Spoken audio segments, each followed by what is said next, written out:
What's up, everybody? It's Jordan, and welcome to the Sports Student Hines Show. And this is a NBA Draft live stream. I'm joined by AJ Mahoney. This is his first time on the show, and I'm also joined by returning guest Tony Gaza. How you all doing today? Going pretty good. How about you? Really good. How you doing today, Tony? I'm tremendous. Really excited to have you guys on the show.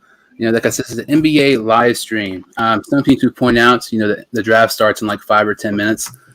I just looked at my phone. There's like a severe, flooding and thunderstorm around here.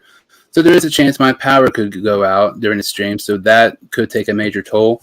I really appreciate, AJ and Tony joining the show. Tony's actually at work right now. So, that's pretty, hectic, working and, doing a live stream here.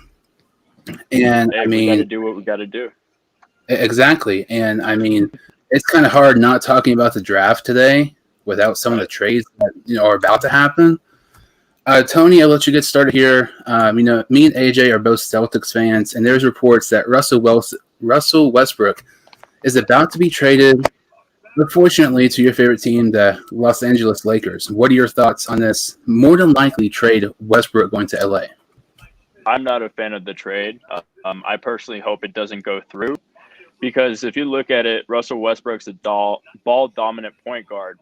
And considering the fact LeBron plays the stretch point, it defeats the purpose of taking the ball out of his hands. Not to mention Anthony Davis can also bring the ball up the court. So I think it doesn't make any sense to bring in another ball-dominant player and, take dribbles out of Bron and AD's hands. Not to mention he has poor shot selection. So that's not going to help our three-point percentage or shooting from the mid-range. So I think our best bet is to stay packed. We're giving up a lot. Kyle Kuzma, Montrezl Harrell, Kentavious Caldwell-Pope, a 2022 second or first round pick. It's not worth it in my opinion. And plus, Russell Westbrook is known to be a drama queen. So if we bring that into our locker room, how's that going to affect the chemistry going forward? Yeah, I actually agree with that. I'll kind of give my thoughts, after AJ. So, AJ, what are your thoughts on Westbrook possibly going to LA? I don't really like the trade at all because when you look at the details, Washington's getting in return Kyle Kuzma, Montrezl Harrell, KCP, and a first-round pick this year, which it's it's like a mid-round pick. I'm pretty sure it's pick 22. So that's what the Lakers are giving up. So they will not have a first-round pick this year. I don't really like it because you could have had, Buddy Hield, but you're giving up your whole bench. So that's my thoughts on it, but it helps the Celtics out a lot because you don't have to deal with the Wizards next year. What do you think? Also, quick correction. It is a first-round 2021 pick, not 2022. Excuse me. Oh, my bad. No, you're right, I think. I messed up. No, you're right. To me, this is I honestly, when I saw it at first, I was ticked off like most Celtics fans would be. You look at the trade, I don't get how this even helps LA at all, honestly. This is kind of a similar situation what we saw with the James Harden trade.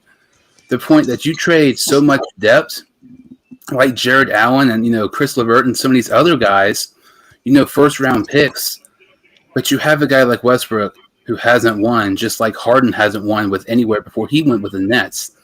Honestly, I honestly do not know if the Lakers will win the finals with this. To me, it does kind of suck seeing the Lakers are in a way already a super team having LeBron and Davis. Adding Russell Westbrook to the mix, with the Nets big three is absolutely ridiculous. More than likely, that's going to be the finals we see next year.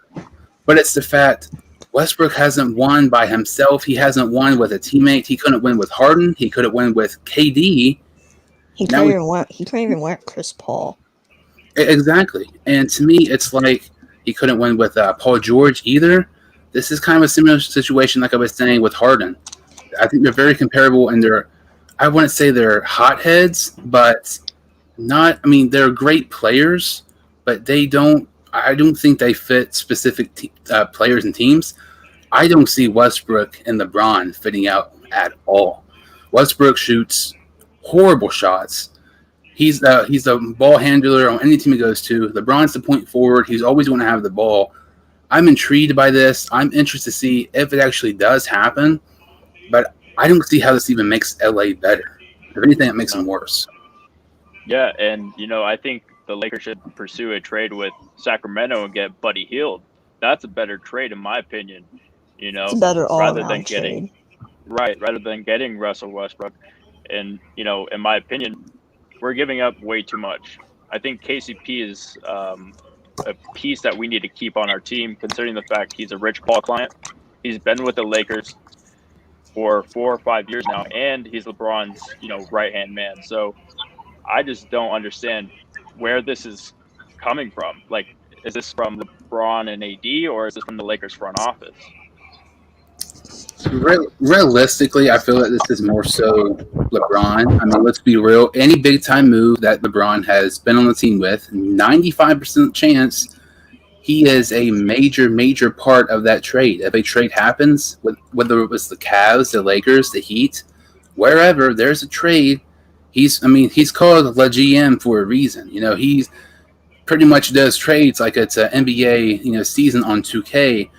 But to me, this is just very interesting, and I'm just kind of shocked by it. I knew we were going to have some trades, heading into the draft day, like we always do every single year with the NBA. And there's another trade that here, Jordan. Let me interrupt you real fast. My bad.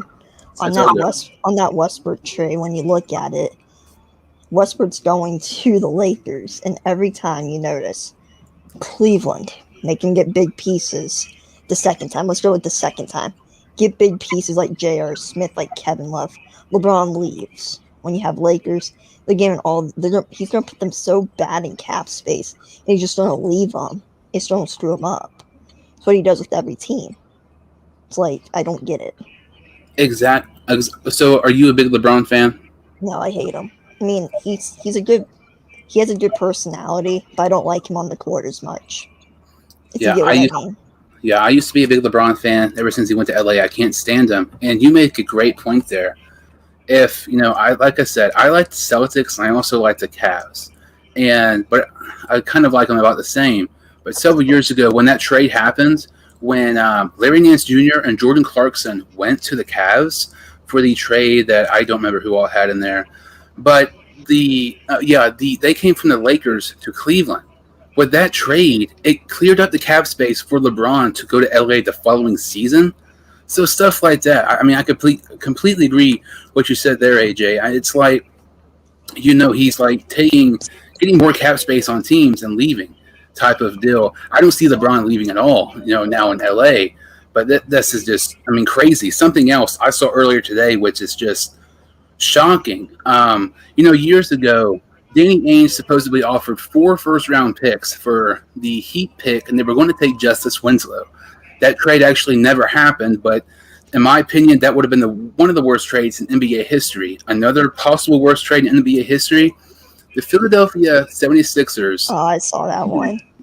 Wiseman, Wiggins, and 4 first-round picks for Ben Simmons, who, in my opinion, isn't the best. What do you think from that? When you look at it, Ben Simmons isn't a bad player. He didn't have a good playoff. That's what really just sparked his devalue as a player, if you get what I mean there. But when you look at it slightly harshly, Simmons isn't that big of a piece you want. So, Woj, or who was it, who said Simmons is going to be traded in the next 48 hours? Don't expect him to be traded tonight unless it's for like 15 first or something. Outrageous numbers. So when you look at it next, he's probably going to be a Laker or something like that. But if the Trailblazers are smart, you go trade McCollum for him. But going back on this show, I got off topic. But it's horrible for both teams. 4 first-round picks. And Wiggins and Wiseman, you're giving up your whole future for one player that you already have a point guard for. Are you playing Draymond at center or something? Like, don't agree with it at all. What are your thoughts on that, Tony? Yeah, I 100% agree. That would have been one of the worst trades in history, and I'm glad that the Warriors are competent enough to decline that trade, because not to mention, how long have you been saying trust the process for? 6 or 7 years? About At least. 10 years. Probably Ben about 10 Simmons years. can't. Yeah, no doubt. And Ben Simmons can't shoot outside of 10 feet. No. He actually has LeBron syndrome. He shoots with his left hand, but he's better with his right. And not to mention, who wants to trade for a player who's still a work in progress 7 years in? I mean, I think honestly, Ben Simmons is going to be a bust because look at the expectations coming into the league versus what he has accomplished so far. So the draft is about ready to start. I And completely. also, just a quick Go ahead. mention. So obviously Detroit is taking Cade Cunningham at number 1. Oklahoma State prospect. He was number 1 One of the best entire prospects we've seen. 100%. And he has terrific court vision. He has playmaking ability, and he's a solid scorer. And not only that, but he offers a big body in the lane. He's a tall point guard, shooting guard type guy who can move forward into a small forward position if you want him to. He's basically the Ben 100%. Simmons guy that Philadelphia wants, but can shoot. He's basically Ben Simmons built, physical man, and he can shoot the basketball. And he's NBA ready. Yeah. So if you pull up my mock draft, Give me just 1 second here. well, I can read it from here. So basically, Didn't get it. Let's Pitch- see. It's your first so- 10 picks. so picks 1 through 7 are basically confirmed. Mhm. Oklahoma's Cade Cunningham's going to Detroit. Jalen Green is most likely going to Houston. Then it leaves Evan Mobley going to Cleveland. Jalen Suggs has to be the pick for Toronto. Scotty Barnes is more than likely going to Orlando unless they take the shot on Jonathan Kuminga. James Bouknight has been promised by the Thunder that they're going to draft him at 6. Kuminga, if he's still there, goes to Golden State. Then 8 through 10 is hard to pick. Orlando could go Moses Moody or Josh Giddey, and Wagner is probably going to go to Sacramento. So I have a really good source that told me 1 through 7 is basically confirmed. Right. What are your thoughts on that, Tony? Yeah, and I think Houston taking Jalen Green is a great pick. I mean, obviously, he's one of the most natural scorers in this draft. He could finish at the rim, and he's an explosive athlete. Number think 3, If Cleveland. you Yeah, go ahead. I think Jalen Green's the 3rd most ready player in this class, behind Evan Mobley. Yeah, that's fair. And, I think Cleveland Cavaliers, they take what's left out of the best top 3, so they're going to take Evan. Obviously, he could play the forward and center, and he's a great rim protector. To me, I love this Evan Mobley pick here. I've seen some people have them having maybe get, Jalen Green if he was available, or Jalen Suggs or Jonathan Kuminga. I really feel like Evan Mobley is the best possible pick because you look at the Cleveland Cavaliers big guys they have. They have Kevin Love. Kevin Love is the worst contract in the NBA. It's not even close. I believe Jared Allen's a free agent. They had the Andre Drummond experiment, and that absolutely failed so much. They have Larry Nance, but he's a power forward. He's not somebody who can take over a game. I really feel like You basically traded for Jared Allen as a half-year rental, unless you bring him back.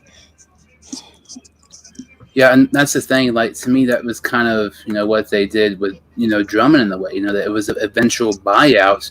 You look at the NBA comparisons for Evan Mobley. Everything I keep seeing is Chris Bosh, and if you get a guy like Chris Bosh you already have nice guards and Darius Garland and Colin Sexton, I think that really helps the Cavaliers' future. And if you get Mobley, you're not desperate and you don't have to sign Jared Allen.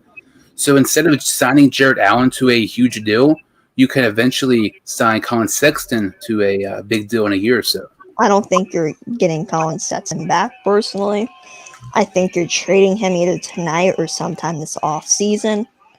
And another question I got is, who would you rather have, Evan Mobley or James Wiseman? What guy would you rather have as of right now? Wiseman. I agree with that one since he has the more NBA experience, but I think Mobley has a really good argument as well. He's going to be one of the best prospects this class. He's tall, he's muscular, he has the strength, and I think he could be one of the best players. I like the Chris Bosh comparison a lot. Absolutely. That's actually a great take on that. So with this Detroit team, they got Killian Hayes, injured last year. Unfortunate. He's a great prospect from France. Jeremy Grant, just mind blown. Like, he did so good last year. You got guys like Sadiq Bey and Isaiah Stewart, who people thought, oh, these guys are nothing. Like, nothing at all. But look where they are. Sadiq Bey, all rookie second team, I think, and Isaiah Stewart, all rookie first team. So that kind of leads to my next question. I honestly think it's very possible. Do you think Cade Cunningham can help this Pistons team make the playoffs this season? That's really, really. I mean, the record last year, 20-52. Second worst record. Cade Cunningham could very well help them make the playoffs. But when you look at the second round picks, and yeah, second round picks, like, who cares about those picks? Those are your future bench guys, personally. Like, second round, you see, those are guys who can make or break your team. And I know some people are going to disagree with that one, but those second round guys could really be a help. And I feel like, last season in the offseason, Jeremy Grant signed with Detroit, and I really feel like everybody was surprised on how much he signed for. The contract itself, huge, got around $25 million or something crazy, when he was at the time not worth that. But after this past season with Detroit, there was already rumors near the trade deadline that the Celtics were trying to get him, and many other teams. He really, to me, the Pistons really proved like that contract was not as ridiculous as we originally thought. And Grant, to me, with all those other guys, Sadiq Bey, Killian Hayes, I'm very interested in this Pistons team. My dad's favorite team is actually the Pistons, and he was, he really wants them to get Cunningham. He thinks, they could maybe be a playoff team next season. I honestly think. Jordan, one second, let me interrupt you. Let me interrupt you, Jordan. So I just looked at Shams. Cade Cunningham is the pick. Yeah, no surprise there. I feel like most of us, even when the lottery happened, Cunningham said the only place he was going to, really visit was Detroit. So, Tony, you not had a chance to answer this. Do you think Cunningham can make Detroit a playoff team this season? No, way too soon, especially with the Eastern Conference. You got to look at teams like Brooklyn, Boston, Toronto, even Miami. I mean, they'll be lucky to even get the 8th seed, let alone get into the play-in rounds. So I think that, obviously it's way too early to tell, but he's a first-year player. I think we're putting a lot of expectations onto Cade Cunningham, although he's the number one prospect coming into this year's draft, to take a decimated Detroit Pistons to the playoffs his first year is a big ask, especially from a first-year player. Now, obviously, there's generational talent like Ja Morant or LeBron James that can do so, but Cade Cunningham's in his first year, so let's see how he does first before we start even talking about playoffs. Remember that one quote, playoffs? Let's win a damn game first. Cade Cunningham is the pick. That's your number one overall pick. And to me, I don't feel like it's more so Cade Cunningham coming in and being this, rookie of the year guy we've, haven't seen. I just feel like it's more so, he's going to be good. He's not going to be great. He's not going to be this guy who scores 25 points right away. But I think it's more so this young core the Pistons have compared to the other teams in the East. I feel like, once they get Cunningham, and depending how free agency goes, I think they have a decent. They're one of those teams, in my opinion. Give them a couple years, I think they might be one of the better teams in the East. Especially, we look at given next year's draft. Look at next year's draft. If I was them, I'm tanking and getting Chet Holmgren. That's me. I'm tanking. That's just me. That's the one thing I hate about them. Can tank and win 10 games, but it's not a guarantee you get the first.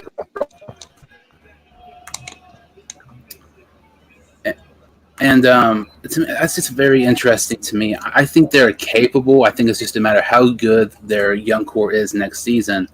And, AJ, we kind of showed your first 10 picks of your mock draft and went over that. This is picks 11 through 20. Let's see here. So can you kind of explain these picks here? Alfred Sengun, he's a guy I haven't really researched much, but I mean, he's up there. Charlotte needs a big man. I'm pretty sure they could take a big man. You're not going to stick with Cody Zeller as your starting big man. So I think he has a Euro stash, so he's going to be over in Turkey. So that's my main guy for Charlotte. If they don't take him, the guy below them, Usman Garuba, I've seen 6'8". He's not a center. He's more likely a small forward, power forward. He's a great international prospect, one of the best in this draft class. Disregarding like Jonathan Kuminga or Franz Wagner or even Josh Giddey. Yeah. Indiana, Keon Johnson. Tough choice between him and Davion Mitchell. I would personally go Davion Mitchell, but I think Keon Johnson fits Indiana's reputation a lot. I think Golden State gets a steal in Davion Mitchell. He could be the Donovan Mitchell this year.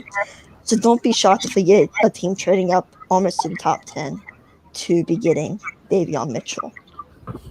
Pittsburgh, great pick here. Then Kai Jones, Zaire Williams, Sharif Cooper, the Oklahoma City. He could very well go to New York, the Knicks. He's been connected to them a lot. But I think Oklahoma City really likes him. And I think they could use another guard depth. Jared Butler, oldest guy in the class. He could be a very big help to New York, who wants to contend. And we've seen that this year. He's your Derrick Rose replacement guy. Then Quentin Grimes, defense, the Hawks need defense. He's one of the best defensive guards in the draft. So, Tony, what are your thoughts on this mock draft 11 through 20 here? Well, real quick, actually, one of the players that really intrigues me is Franz Wagner, the younger brother of Mo Wagner. Okay, now he's a very savvy wing player. Not only that, he can guard 1 through 4. So I think he's one of the steals of this draft, and I think he has more potential than his brother. And another guy I found really interesting was Gidley. He's a triple-double machine, and in my opinion, he's the best passer in this draft. So, in my opinion, those are some guys to watch out for. Now, once you start getting into these latter rounds, it's very hard to pinpoint which team is going to take who, because after 1 through 14, it's no holds bar. So, I didn't do a mock draft past 14 because I'm always wrong, but I'm very confident 1 through 7 is a lock, and then 1 through 14 is predictable. But in my opinion, this is a deep draft. I mean, there are a lot of guys I can add to a playoff or championship team. Jimmy, just if you're just tuning in, make sure to subscribe to the channel, like this video. If you subscribe today only, you automatically be entered in my autograph giveaway on August 1st. And the autograph giveaway will be of your choosing. So if you subscribe to the channel today only, you're automatically entered in the autograph giveaway. And, the pick is in for Houston. Are we all thinking it's going to be Jalen Suggs here? It's Jalen Green. Oh, excuse me. Do you think that's a right pick there? It's Shams spoils it, so I wasn't going to try and spoil it, but we kind of know this is Jalen Green. The Rockets have been waiting for him to fall to them. This was their choice as soon as they got the pick in the lottery. He's your James Harden replacement guy. Jason Tate there. It's just a great pickup for them. 100%. And he can match that natural scoring ability of James Harden. And not only that, he's one of those explosive athletes, like I said before, who can finish at the rim. I mean, a lot of these guys, once they get to the rim, they pass out. I mean, this guy's going to take it to the rack. Let's just take a second. He was the number 1 recruit by ESPN in the 2020 class. He chose to go to the G League, make the money, and yeah, that might have held him for number 1. If he went to college, could he have beat Cade Cunningham to be number 1? But second or third most ready player in this class. So this should be Jalen Green if Woj is right. Yeah, I just went off the screen here. Jalen Green was the second pick. That's a very interesting point you made there. Going to the G League instead, and I feel like And that's something, we've kind of just seen recently. But are you a fan of that move? And do you feel like that should happen more in college basketball? Or do you think they should do, just go to college for 1 year and go to the NBA? Here, 1 second. Sorry, I'm going off topic of basketball. Jeff Passan just broke. The Los Angeles Dodgers are making significant progress on a deal that would send them star right-hander Max Scherzer and star shortstop Trey Turner from the Washington Nationals for a prospect Latin return. Sources tell ESPN. Wow, that's breaking. Yeah, that's just crazy, and I don't know who the prospects will be. Expect a guy like Keibert Ruiz in that deal. Just crazy. All out crazy. Dodgers are really trying to beat the Giants just to come 1 game short. That's very interesting because I saw it just a couple of hours ago, and I thought it He was was a Padre. He was going to be a Padre if it all went well. Yeah, that's what I was saying. Ken Rosenthal, reported they were close to, trading over the Padres. I mean, they just got Frazier from Pittsburgh. I'm not a big MLB guy, but I mean, at this point, if the Padres would get Scherzer, but like you mentioned there, they might not. It's really hard not seeing them win the World Series. And something else, I just saw it before we started this. Anthony Rizzo was traded to the New York Yankees, which holy crap, breaking news. The Lakers and Wizards have agreed on a trade for Russell Westbrook. Woj bomb. Wow. So Westbrook is a Laker. That is crazy. That's crazy. Wow. He's a Laker. Wow. So I know me and AJ. I do apologize for this. It's all good. Me and AJ are the Celtics fans. I know you're a big Laker fan. So out of 1 to 10, how would you, grade this trade here, Tony? Are you a big fan of this? Do you hate it or what? I'm personally not a fan of this move. I personally, like I said, would have gone after Buddy Hield or even Chris Paul. But, it's one of those things where Russell Westbrook does have upside. He is a triple-double machine. He is a point god. Like, I will give him that. Like, he has solidified himself as one of the best point guards in the league. But it's one of those things where it just doesn't make sense for the Lakers because it doesn't mesh well for not only Braun and AD, but the rest of the team.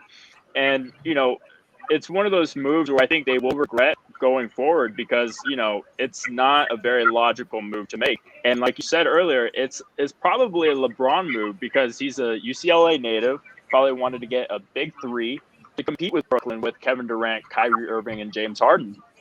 That's as simple as you can break it down. And I'm not a fan. I'm not a fan, but you know what? I mean, you don't want to root for your captain of the ship to sink the boat. So, I'm going to root for my Lakers. I got some more details on the trade. Shams just tweeted, the Washington Wizards have agreed to trade Russell Westbrook, a 2024 second-round pick, a 2028 second-round pick to the Los Angeles Lakers for Kyle Kuzma, KCP, Montrezl Harrell, and the 22nd pick tonight. Crazy. That is too much. I mean, so let's take a second. Let's take a second. Who do the Wizards look at 22? If they don't also, AJ, quick question: could you repeat the picks that the Lakers acquired? They acquired the 2024 second round pick and a 2028 second round pick. Wow. I honestly cannot believe this. I saw this earlier. You know how we see the Lakers, they might trade to get Chris Paul or Westbrook or whoever it may be. And honestly, I mean, once again, the NBA draft is full of trades that we do not expect. This is absolutely one of them. Going into the day, I did not see this at all. I kind of saw it coming a little bit. Like, yeah, not a lot of people see it coming, but I saw it coming a little bit. Westbrook wanted out. He wants to get to Los Angeles. He was either going to one of the Los Angeles teams. Just crazy. All out craziness. And, something else, like I said at the beginning of the show, there's a major, major storm here where I'm at. So there is a chance my power could go out. If so, I'll try to figure out something out. But if you're just tuning in, make sure to subscribe to the channel. If you subscribe today only, you'll be in an autograph giveaway on August 1st. And I just cannot believe this. The Cavaliers Great pick there by the Cavs. Evan Mobley, right? Yep. Really So like I'm that. about 20 seconds behind. Well, probably like 10 seconds behind. So after pick like 7, just wait a second. And to me, honestly, I feel like that's best case scenario for the Cavs. Like I was Great mentioning pick. earlier. That's best player available, and that's your team need. Anytime, I always say this during, especially the NFL draft. If you get best player available and a team need, you take it 100% of the time. So And basically, Evan Mobley, 2021 Pac-12 Player of the Year, Freshman of the Year, and Defensive Player of the Year. So crazy. And that's all playing with his older brother, Isaiah, who's going to be in next year's draft. And, something else. Tony, you were on my show last week, and we actually talked about, will CP3 go to the Lakers? And He's not now. No, it was the episode we talked about last week, and we talked about, could CP3 go to LA? And I kind of talked about Kevin Love. He had a house in Los Angeles. He went to UCLA. But instead, it's the other UCLA Bruin going to the Lakers and Westbrook. I just cannot believe this trade. This is crazy. I don't think Chris Paul was a Bruin, was he? No. This is something. To defend myself from last week, right? So I don't know if my camera's on or off right now. I think it's on. But I did say if you're the Lakers, you go all in and you get a Russell Westbrook. But, I was talking out of my what. I didn't think this would really happen. And to be quite honest with you, I mean, yes, it is a star. Yes, you have a big 3 now. But you got to look at the minor details. The Lakers have, I believe, if I'm not mistaken, 8 to 10 unrestricted or restricted free agents. So how is this going to affect their bench? I mean, are we going to have any depth? Because you put all your eggs in one basket. So in my opinion, the Lakers shot themselves in the foot. Great, you have a big 3, but what happens if one of your big 3 goes down, just like Kyrie Irving? You saw what happened to Brooklyn. I agree completely, and it's like Westbrook. Like I completely agree, and that's what happened with the Nets, and that's why I didn't think that trade was honestly that great for the Nets. They did not have to trade, a ton of, their top premier picks, but it was the fact that they had to trade some of their depth, and this is obviously what's happened with the Lakers. And I don't think it's a guarantee the Lakers are in the finals next season. I don't think it is either. Okay, so here, put the trade graphic back up. Indiana has acquired the 31st pick from Milwaukee. Maybe just 1 second. So what was that trade? So basically, the Milwaukee Bucks are trading the number 31 pick to the Indiana Pacers. Something else, there was also a couple other trades, but I mean, there's not going to be a bigger trade today than Russell Westbrook, and I feel like we all can agree on that. This is just insane, honestly. To be fair, it's not a terrible trade. It's not like you're getting a tier 2 or tier 3 player. You're getting a tier 1 point guard who has solidified himself, like I said, as one of the best points in the league. But you got to look at the trade details. I mean, KCP was a 3-and-D guy for us. God. Who was one of the best 6 men in the league. And wow. Just wow. Kentavious Caldwell-Pope is a Rich Paul client. So yeah, I don't know if this is a LeBron tactic. Like you said, he left Cleveland and left them with a strapped cap, right? And freed up space for the Lakers. So I'm sure this was one of many of LeBron's, moves that he makes behind the scenes and orchestrates it with Mav, Rich Paul, AD. But it's one of these things where I still can't process this, guys. I mean, Russell Westbrook got traded to the Lakers for way too much. Way too much. I mean, you lose Montrezl Harrell, who's a great big coming off the bench. You lose Kentavious Caldwell-Pope, like I said, 3-and-D guy, great wing player. And then these picks. I mean, honestly, we'll just have to wait and see who wins this trade. But I'll null and void it. I'm not a fan. So I already know the pick for Toronto, and you guys gonna be shocked. Let's just say that. It is not Yeah. Jalen Suggs. Let's just say that. Which is very, very shocking. Right.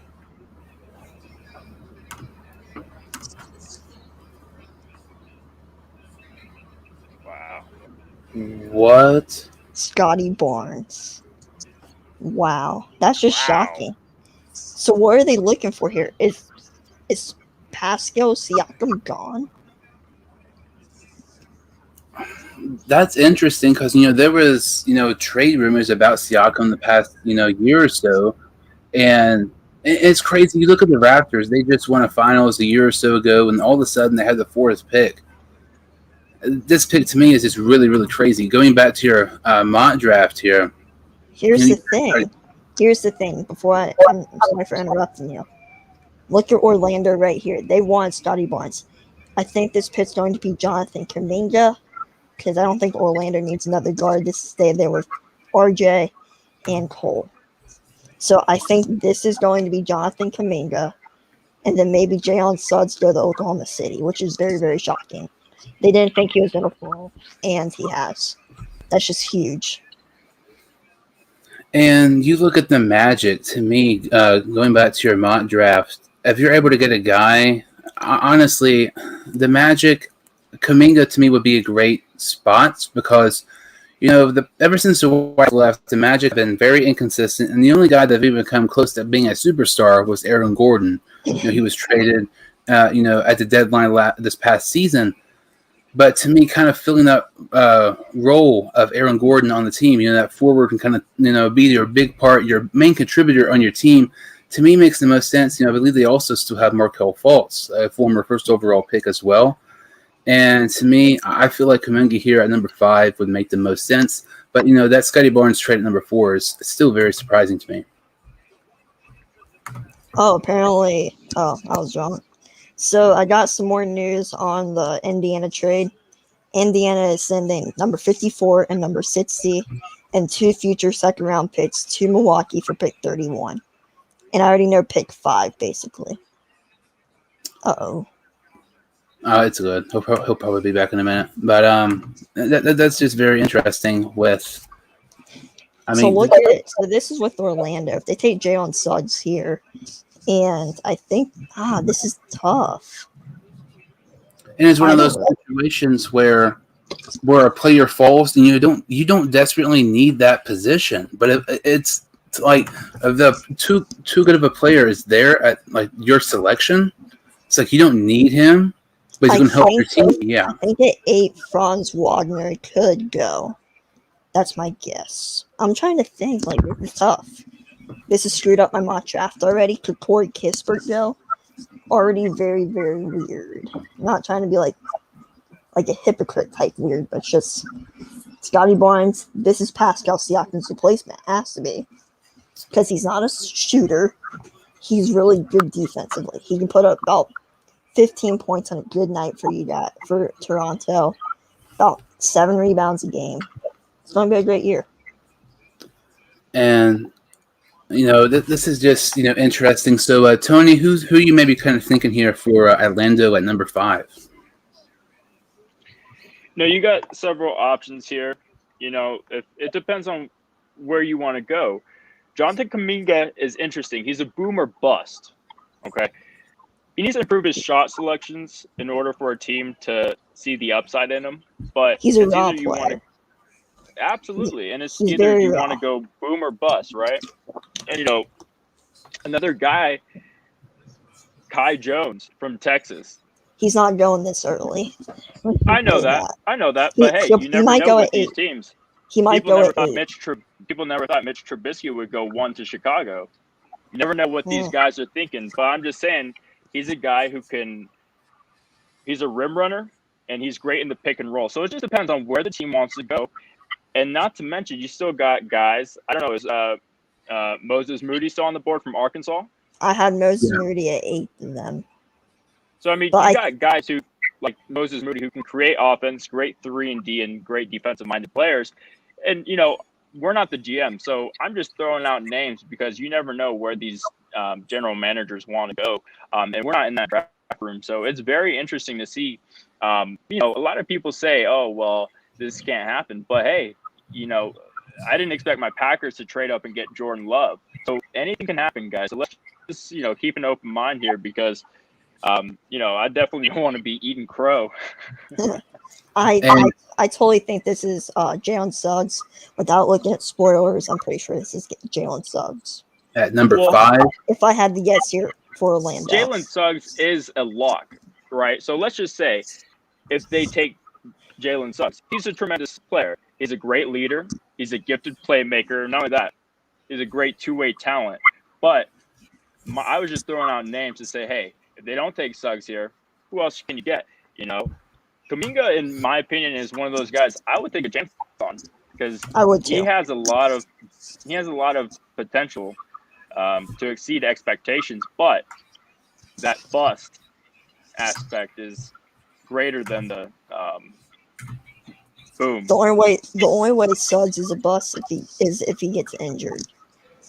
But yeah, I mean, you injuries can say happen. that with all players. Injuries happen to anybody, We said that with Greg Oden. Look where it was. He got injured. And to me, I just really feel like, you make a great point, Tony, where we don't know what these teams are thinking. We just thought, Scotty Barnes was not going to be the pick for Toronto. 5 minutes later, we're talking about, that guy Toronto, we all thought was going to be at number 4, is still available at number 5. And basically, kind of swap the ideas with the Magic and the Raptors. And this is the one thing, even if you're not a huge NBA guy, honestly, like myself, this is the one thing I like about it, where there's so many possibilities. I feel like this separates the NBA from the NFL to the fact that, like, the unpredictability. I mean, Russell Westbrook just got traded. We don't see that type of trades in the NFL at all. We got Mike on the mic, friend of mine. Thanks for tuning in. Dodgers getting Scherzer. I don't know if that's official yet. I saw that they could possibly, the Padres can maybe get Scherzer. Who knows? I mean, this is just crazy. The Magic did take. Is the pick. So do you think that's the right pick there at number 5 for the Magic? I think it totally is. Best player on the board, gives you the best potential, great shooter. He likes to win, great defensive piece as well. Great all-around player. Probably like top 5 most ready players to move to the NBA role. And it's one of those things, like, the Magic don't desperately need a guard, in my opinion, but it's like when you don't desperately need a position, but there's a player there who's just so good and you can't pass up on. This is completely one of those situations here where I feel like, Jalen Suggs was at number 4 where we kind of thought he was going to be. They would maybe took, Kuminga, maybe a forward. But I feel like the Magic, I mean, they're getting even, more guard stashed. I mean, Suggs, he's going to be a great player. They still have Jalen Suggs averaged 14.5, 5 rebounds, and about 5 assists. Like, great all-around player. He comes from Gonzaga. Most of the players from Gonzaga turn out to be very, very well in the future. He went to one of the best high schools in Minnehaha. He's just a physical, tough player. He's a floor general, and he just wants to win. It's about the overall description of Jalen Suggs right there. What do you guys think on the pick? Tony, what do you think on the pick? Sorry, what? What do you guys think on the pick? For Suggs? Yeah. I think it's a great pick, and considering the fact, like, we thought he was going to go to Toronto, and obviously it didn't happen. But here's the thing about Suggs, right? It's hard to find a leader in this league. Hold on one sec.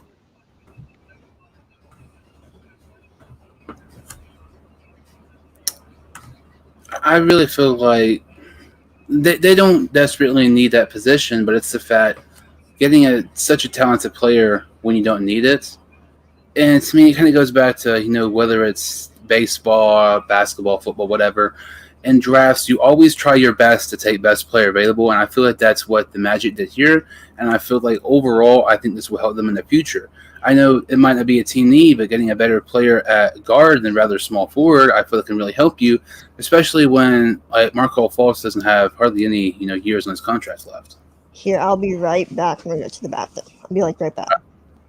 All right, sounds good. All right, I'm back now. All right. So he was wondering what your thoughts were on this pick here, the Suggs to Orlando.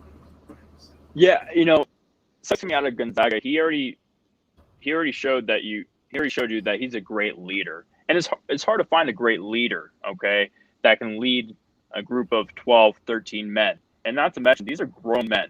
So you have to earn the respect of every individual in that locker room. Not only that, but the coaches as well. I mean, a lot of guys are followers, not leaders. So you're getting a guy in Suggs who can basically, like you said, be the floor general. And not to mention, he's a offensive-minded and defensive-minded player. He can play both ways. He's not a – see, a lot of guys, when they come into the league, they already proclaim themselves as either defensive-minded or offensive-minded. But this guy's a tough two-way player, so you're getting the best of both worlds with Suggs. And not to mention, he fell into your lap at 5. I mean, we expected him to be gone at number 4 via Toronto. So I think it's a great pickup. But going next, I do think it's either Kuminga, Moody, Wagner, or even Gidley going up. I think this has to be Kuminga here. No, it's not Kuminga. It's Bouknight. Unless they swerve everybody and take Kuminga. But I've heard from a very reliable source that Oklahoma City promised they were going to take Bouknight here. Well, hey, Bouknight coming out of UConn, he showed some flashes, and he has that raw eye talent on screen. The only problem I have with him is he got hurt mid-season, ended his whole season. Yeah, but hey, it's happened to all the greats. I mean, a lot of people give Anthony Davis, flack for getting hurt often, but, it's a part of the game. And, I mean, injuries are unpredictable and it's a part of life. And, you can't really hold that against someone. I do with Joel Embiid because he's always sick or hurt. I should have not looked at Twitter. I just got spoiled with the pick. What is it? Should I say? Yeah, go ahead. Josh Giddey. Wow. Holy crap. Wow. That's way out of the ballpark. See, and you were saying that we knew about 1 through 7 being a lock. Hey, you never know. I got to talk to my source on that one. Uh-oh. So, I mean, just going back, even just, these top picks so far, we kind of thought this was kind of what it's going to be, what it looked like. This is not what it was so far. What was that? I just have to say, though, Gidley, coming out of Australia, right? He was a triple-double machine. I mean, this guy was putting up triple-doubles night in, night out. And, in my opinion, best passer in the league. Or in the draft coming into the league. And to me, who would you say has been the most surprising pick so far? Would you say Toronto at number 4? No, this is a surprising pick to me. I kind of looked at Toronto as either Suggs or Scotty Barnes. It just depends on how the marbles fall today, what the staff decided, how they all fell. This is shocking here. Josh Giddey. That's your second European guy in 2 years after Prukazetsky last year. Is he going to match up with SGA? Well, he's a shooting guard. He's going to be some depth piece. But I can't believe they birthed the promise to Bouknight. I would have rather took a Davion Mitchell than Josh Giddey. But Josh Giddey made the flight all the way from Tokyo to here, so. And, that's something else. You mentioned, Alexander for the Thunder. There was lots of rumors. Maybe he could have been traded, to the Pistons for the number 1 pick. They swap picks. And also the Cavs. Do you think maybe Alexander will end up getting traded, especially with Josh Giddey getting traded here at number 6? Just wow. Well, I'm talking to my source right now. Well, I just said like Book Knight. Wow. So he's like they have him a promise. I said Giddy. I mean, he said. I said, do they trade back up? He said they could with eyeballs. So did they trade back up? Maybe. I could see that they got the pieces. They got the 55 first round picks. They got. This is very, very close. I mean, do you guys think they trade back up? With Sam Presti, you never know. I mean, they have like 52,000 picks in just like the next 3 years, but it's possible. But we've seen crazier things, in my opinion. But what are your thoughts on that, Tony? Repeat the question. I was just wrapping up at my office. What did AJ? What? Oh, do you think OKC can maybe trade back up? Oh, yeah. I think they could. Depends. I'm just looking at my sources right now. I mean, I apologize. Could you repeat that question? I was just leaving my office. Do you think OKC might trade back up in the top 10 or so? Trade back up in the draft? It's very possible. Sam Presti is one of those guys where you never know what his next move is. And, in that draft room, it's a war. So, in my opinion, it's very possible they could trade up. But is someone willing to let them trade up? That's the question. I'm looking right here at Shams. They said OKC traveled last week into Cali to have a private meeting with Josh Giddey. Very shocking. And I like the pick. Very unexperienced guy. I don't think he's NBA ready yet. He's going to be raw. He's a talented player. But if they can develop him right, which Sam Presti can, they can develop him right, he can be a great piece. Right here with Golden State, I have no idea at this point. They could go Jonathan Kuminga. They could go James Bouknight. They can go Kai Jones. Well, and that helps Golden State. They have two first round or two top 10, right? Or I'm mistaken on that. No, two top 15. They got 14. Top 15. Well. So that helps them because, even if you go with Kuminga, who has a lot of boom or bust ability, or, sorry, I'm just getting out of work, so my mind's not straight. But, with a lot of boom or bust potential, that guy, I mean, you're not putting all your eggs in one basket. So with Golden State, if they take Kuminga, that's great for them because not only that, you can redeem yourself with that second first round pick. Yeah. I'm just trying to look right now about who this pick could be. And, we kind of talked about, the top 7 picks. We kind of thought, we had a general idea who was going to be. So far, it's not what it's been at all. Not to mention, Russell Westbrook, a future NBA Hall of Famer, has been traded. It's always crazy with the NBA draft. You always know something's going to happen, and it's just a matter of what. But I feel like, free agency hasn't started yet. We don't know where some of these top guys will end up going. This is just crazy so far. And to me, it's like this is why the NBA draft is so intriguing. Even if you're not a big NBA guy like myself. Okay.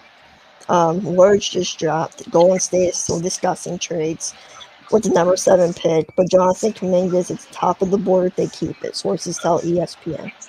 Okay, Shams just said they're taking Kuminga. I'm pretty sure. Yeah, they're picking Jonathan Kuminga at this pick.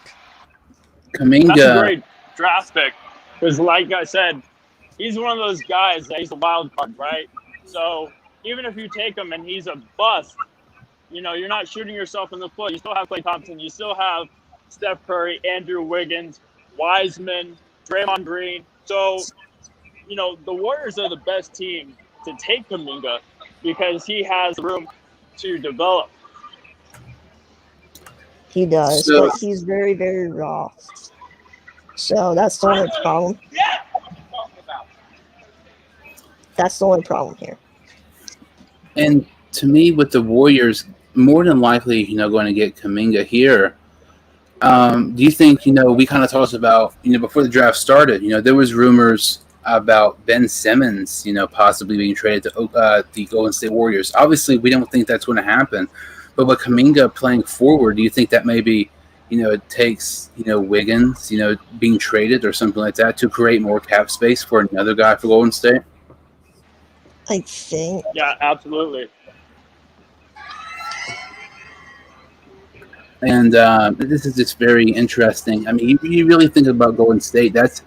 To me, that's the top team who can compete with the Lakers next season. And to me, that goes back to I don't think the Lakers are guaranteed locked to even be in the finals. I don't think they're locked. I don't think they're locked at all, even with the whole healthy team. You got teams like Phoenix still trying to come back this year. The Clippers, if Kawhi comes back and all healthy. You got Phoenix. I already said. Then you got Denver. Crazy right here. But Golden State, you have Curry, who was phenomenal this season. Thompson, who was hurt. Draymond Green, who's one of the better defenders. Wiggins, but, we're not sure about Wiggins here. I think Wiggins stays a Warrior right now. He's a great bench piece. I think they trade him because there's a lot of buyers for Wiggins. Because here's why. He's one of those guys that can come in, average 20, maybe 5 rebounds, a couple assists here and there. And actually, he's a great guy when you're rebuilding, to have for 2 to 3 years, as that centerpiece of the franchise when you're rebuilding. But it's going to be interesting because Golden State has always had Wiggins' name in trade talks. So to see them actually pull the trigger would be interesting. But, what a shame for Wiggins because, you look at his career and he's just been a role player, basically. So he's never been. That's Orlando. He never lived up to his expectations. I wonder who Orlando goes here. But Wiggins, he's not a bust. He's one of those rare busts that isn't completely a bust, but is a bust in the point where he's not a first overall pick. He's still a top 10 pick, I think. With Wiggins, it was the point where just coming out of high school, the expectations with Wiggins was just way too high. I've mentioned before, I'm from Huntington, West Virginia. Wiggins actually played high school here in Huntington, and he was like everywhere on so much talk about him, and it was like, oh, he's going to be this next star. He's the number 1 pick, and he's not been horrible, but to say he's lived up to the number 1 overall pick hype and expectation. He's not really lived up to that, hype at all. Tony, you're going to like this pick. Orlando is going Franz Wagner at this pick out of Michigan. Very great overall pick here. I'm kind of shocked he didn't fall to Sacramento. But after Suggs went, they need a forward position. This is a great pick for them. I actually have a funny story about the Orlando Magic. We vacation in Florida, and I'm a big,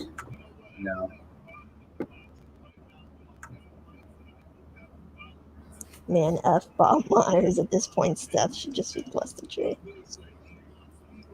I don't really know why, because I feel like Kuminga overall was a pretty decent pick for Golden State.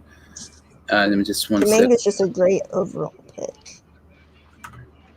Can you hear me all right? Yeah, I'm sorry, you guys. I just got to my car. It's all right. All right, cool. If you're, like I was saying, if you're new to the channel, make sure to subscribe. Today only, if you subscribe, you're in a autograph giveaway.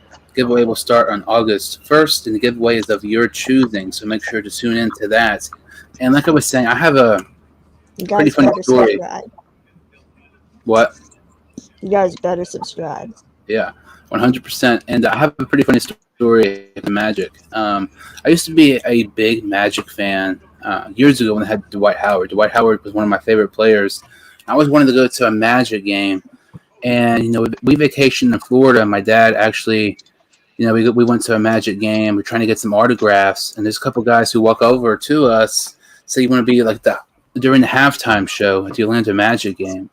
And we're like, sure, and everything. But you had to be 18 to sign a waiver. I was actually not 18, so I couldn't do it. My dad was able to. He made a complete fool out of himself. He was actually on the local Orlando news. Everybody was laughing and stuff. I got a short. The audio is loud. I cannot turn it down. But here's like a little clip over here. Tonight is right around the corner, and tonight you're gonna get 2 Magic fans a chance to win 2 tickets to the game on October 26th against the Miami Heat. Now, these are my contestants, Jason and Tucker. They have to put their hand on the basketball, spin around 10 times, and attempt to make a layup at their basket. Now, we call this the Dizzy Ball Race. Whoever does so in the fastest time will be our winner. So, Magic fans, if you're ready, let me hear you say yeah! Let's go inside! 2, 1. All right, so spinning around. This is 2, 3. Remember, they have to spin around 10 times. All right, he's number 6 right here. Go faster, guys, go faster, go faster! All right, let's try to leave the lead up. Uh-oh, can you do it, can you do it? Can you do it? Congratulations! That's funny. Yeah, so my dad's making a complete fool of himself. He's supposed to shoot a layup the Dizzy Ball Challenge. Instead, he's backpedaling 10, 15 yards like he's a corner at the NFL Combine. But, Franz Wagner goes here at, number 8 to the Magic. Do you think that's a pretty good pick here by Orlando? Yeah, I think it's a great pick. And I feel like, they don't go Kuminga with their first round pick. They take a guard, and instead they get a forward. Overall, they get 2 very good players. They get a great player at forward and guard. They take the best player available, getting the guard at the first pick, and they still get one of the best players available with their second first-round pick. I feel like those were 2 fantastic back-to-back picks here by Orlando, and 2 guys who are really going to be huge parts of the Magic's future in the next several years.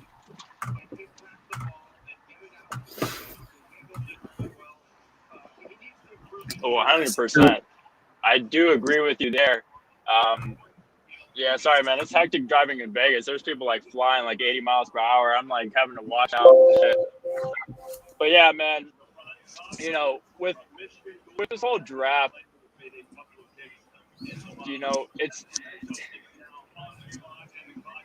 it's not like before, I mean, there's no real generational talent like Luka Doncic, LeBron James, Ja Morant. I think Cade Cunningham is the closest you'll get in this draft, but it's a deep draft. Exactly. I feel like this is kind of the majority of NBA seasons. You take that one player away, there's quite a bit of good depth of the draft, but Cunningham, we all kind of knew he was going to be the first pick. But there's still several really nice players. Might not necessarily be, top 3, but these guys like Wagner, Suggs drops out of the top 3, Kuminga. Some of these guys who I think could be wherever they go, and some of these top guys can be really nice, big parts of their future. And some of these guys are just, guys who might not necessarily, should be here, like, Suggs dropping number 4 at Toronto.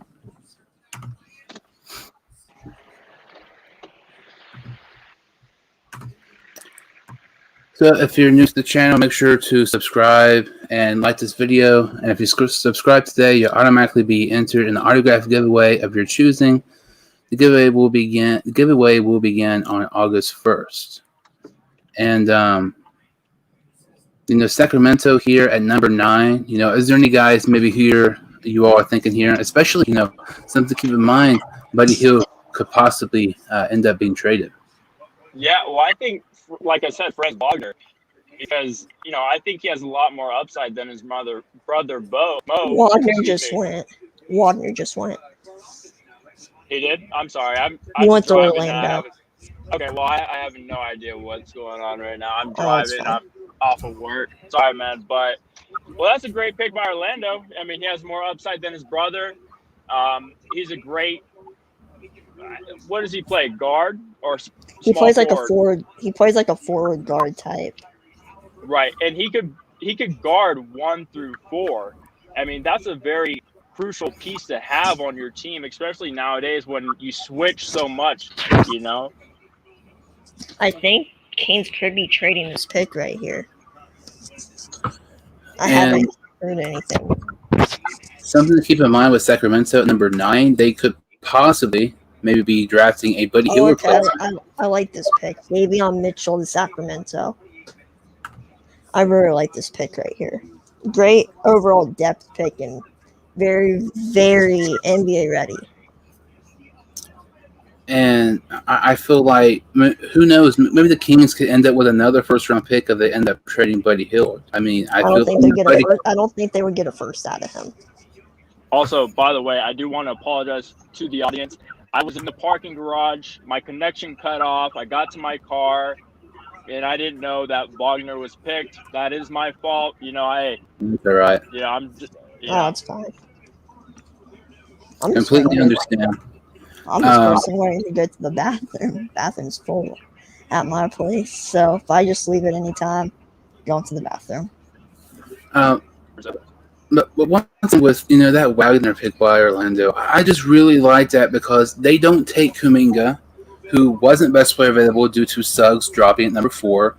They get that guard, and they still get a terrific talent in Wagner with their 8th pick overall. You're getting a guard and a forward. If you went Kuminga at number 4, there was zero chance that Suggs was going to be there at number 8. They get 2 great players at 2 different positions.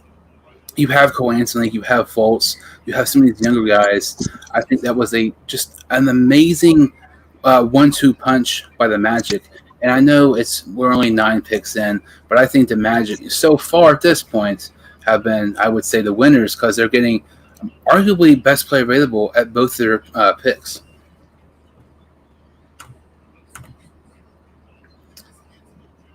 So like AJ said there, Davion Mitchell went number 9 to the Kings, guard from Baylor. I mean, won all 3 National Defensive Player of the Year awards. That is just insane. I mean, you look at some players. I mean, you look at Leonard or Draymond Green. I would even put Marcus Smart up there. Those are kind of like the premier defenders in the NBA. And if you get somebody like that, it's always very difficult to score against them, and especially if they can, get a decent, scoring game on them as well.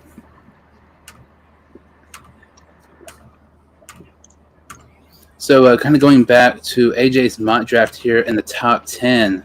Let's see. We got 3 position-wise. You've done great. I mean, you've got, I believe, Cade Cunningham was right, Jalen Green, Evan Mobley. I love that pick by Cleveland. Let's see here. Kuminga at the Warriors at number 7. I mean, you've got 4, believe it, of the top 9. That's really impressive, especially with all that's happened just in the first 9 picks. This draft has been crazy so far.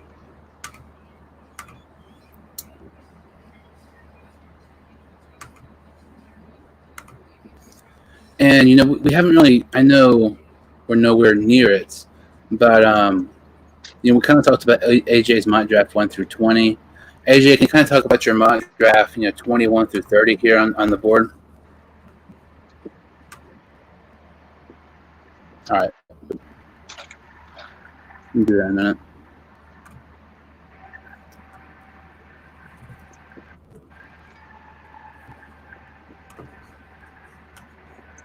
So at this point, Tony, who would you say was the best value pick in the first 9 picks? It's tough. Obviously you're going to go Cade because he's the number 1 prospect. But besides that, I think, his name's slipping, but the guy from Australia, I mean, I just think the European or international players are going to take over the league, a la Luka Doncic. And look at what they're doing in the 2020 Tokyo Olympics. I mean, the international teams are beating down on Team USA, and those are our best players. So from my perspective, I think he is going to be one of the best, picks in this draft because he's, like I said earlier, I mean, this guy was a triple-double machine. I mean, night in and night out, he was posting Russell Westbrook numbers, and that's hard to replicate.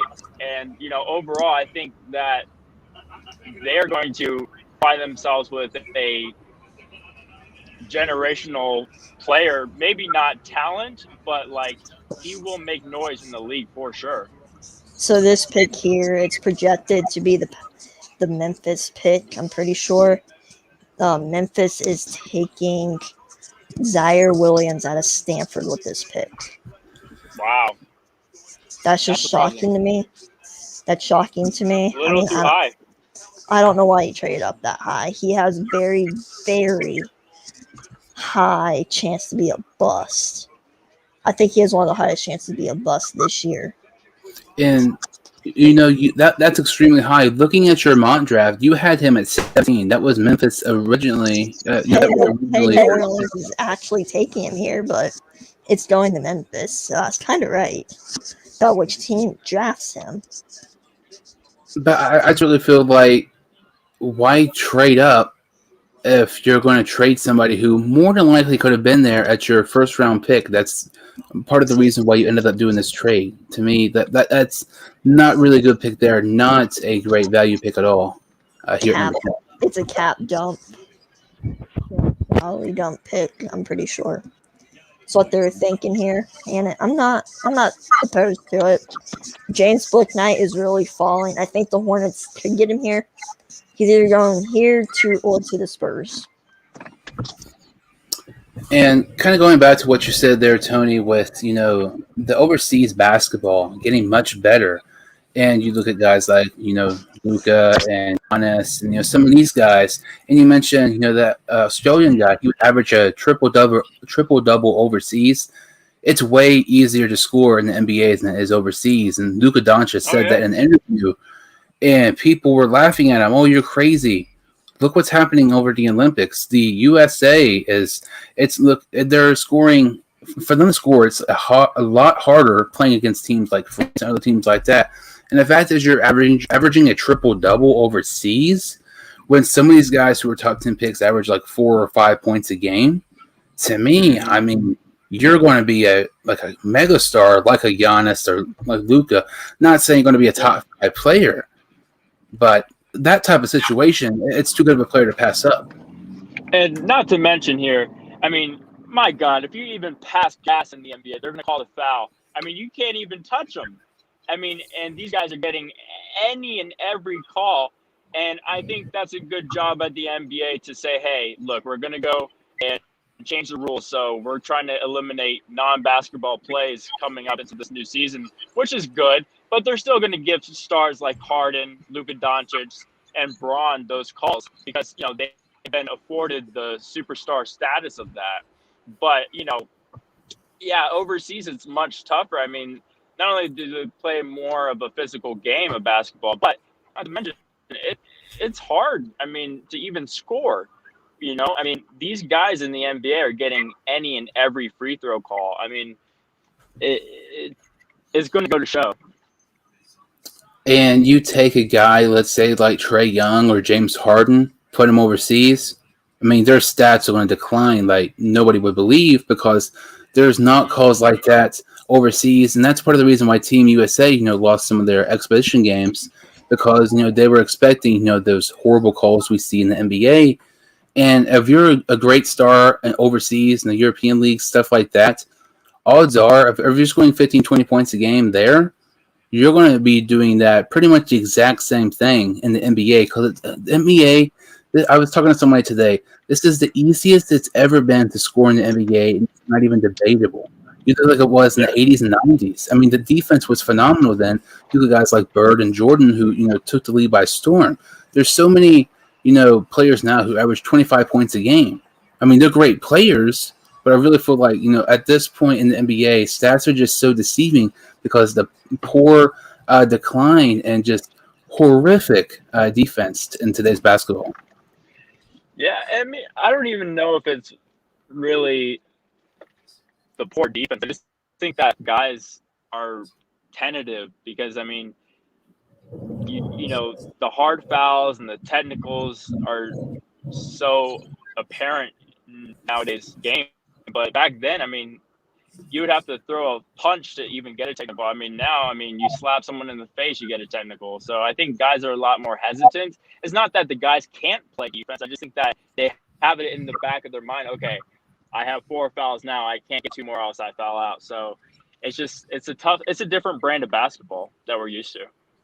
And it's like if you blow in somebody's ear like Lance Stevenson did to LeBron years ago, at this point in today's NBA, that'd probably be a technical, maybe even an ejection, you know, with all the stupid crap now. I remember Jay Crowder, you know, when they beat the Lakers in the playoffs, he was, you know, mimicking LeBron in that one commercial he did, and Crowder immediately got ejected.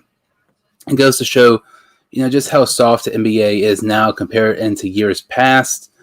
But I'm just very, you know, interested in some of these other picks, and it's like, to me, this is part of the reason why I kind of stopped watching basketball as much, is just because the horrible fouls. I mean, with these foul calls, James Harden's getting at least 10 free throws a game. You know, that's part of the reason why his, you know, scoring numbers are ridiculous and comparable, and, you know, sections of his career to Michael Jordan and LeBron, because of these horrific foul calls that ruin the sport. Yeah, 100%, man. And, you know, it bothers me that they get privilege like that because, you know, some guys probably get fouled harder than Harden and they don't get the call just because of their status in the league. And I think the NBA needs to address that too, because, like, if you're going to give one team a late foul just because of their players, you know, James Harden, and you're not going to give the other team a call because they're a tier 2 or tier 3 player, I mean, that's actually unfair. I mean, that's unjust. I mean, how are you going to do that? It's literally the same call, maybe even worse, but you're going to give it to one guy because he's a star and the other guy's not. I mean, that's BS. And it doesn't make sense because, let's say, for instance, take Matthew Dellavedova for example. If he does a step back, you know, basically double dribble that James Harden does, he's not going to get it called. James Harden will get that call 100% of the time. You know, Trae Young will too. But it's like, it makes no sense because they're made famous, you know, from those plays. And it's like, if they never got those calls to begin with, they wouldn't be, like, not nearly as, you know, star talented and, you know, stat wise great as they are now. Yeah, man. And I think the NBA just needs to do a better job. Just overall, I think they've been doing a poor job over the last several years, especially just overall. But hey, man, you know, I do have to get going. I am home now. I can't stay on much longer. Thank you for having me on, man. I appreciate you, Jordan. It was nice to meet you, AJ. But you know, we'll definitely do a show soon. But Tony Gaza TV, live in Las Vegas, out. All right, see ya. Thanks for joining everything. And, well, have a great night and everything. Pleasure. Hey, you too, man. Take care. Same. So Charlotte is on the clock here at number 11. And, you know, I mean, they had Rookie of the Year last season, LaMelo Ball. So, AJ, is there anybody here, maybe you're looking here at number 11 for Charlotte?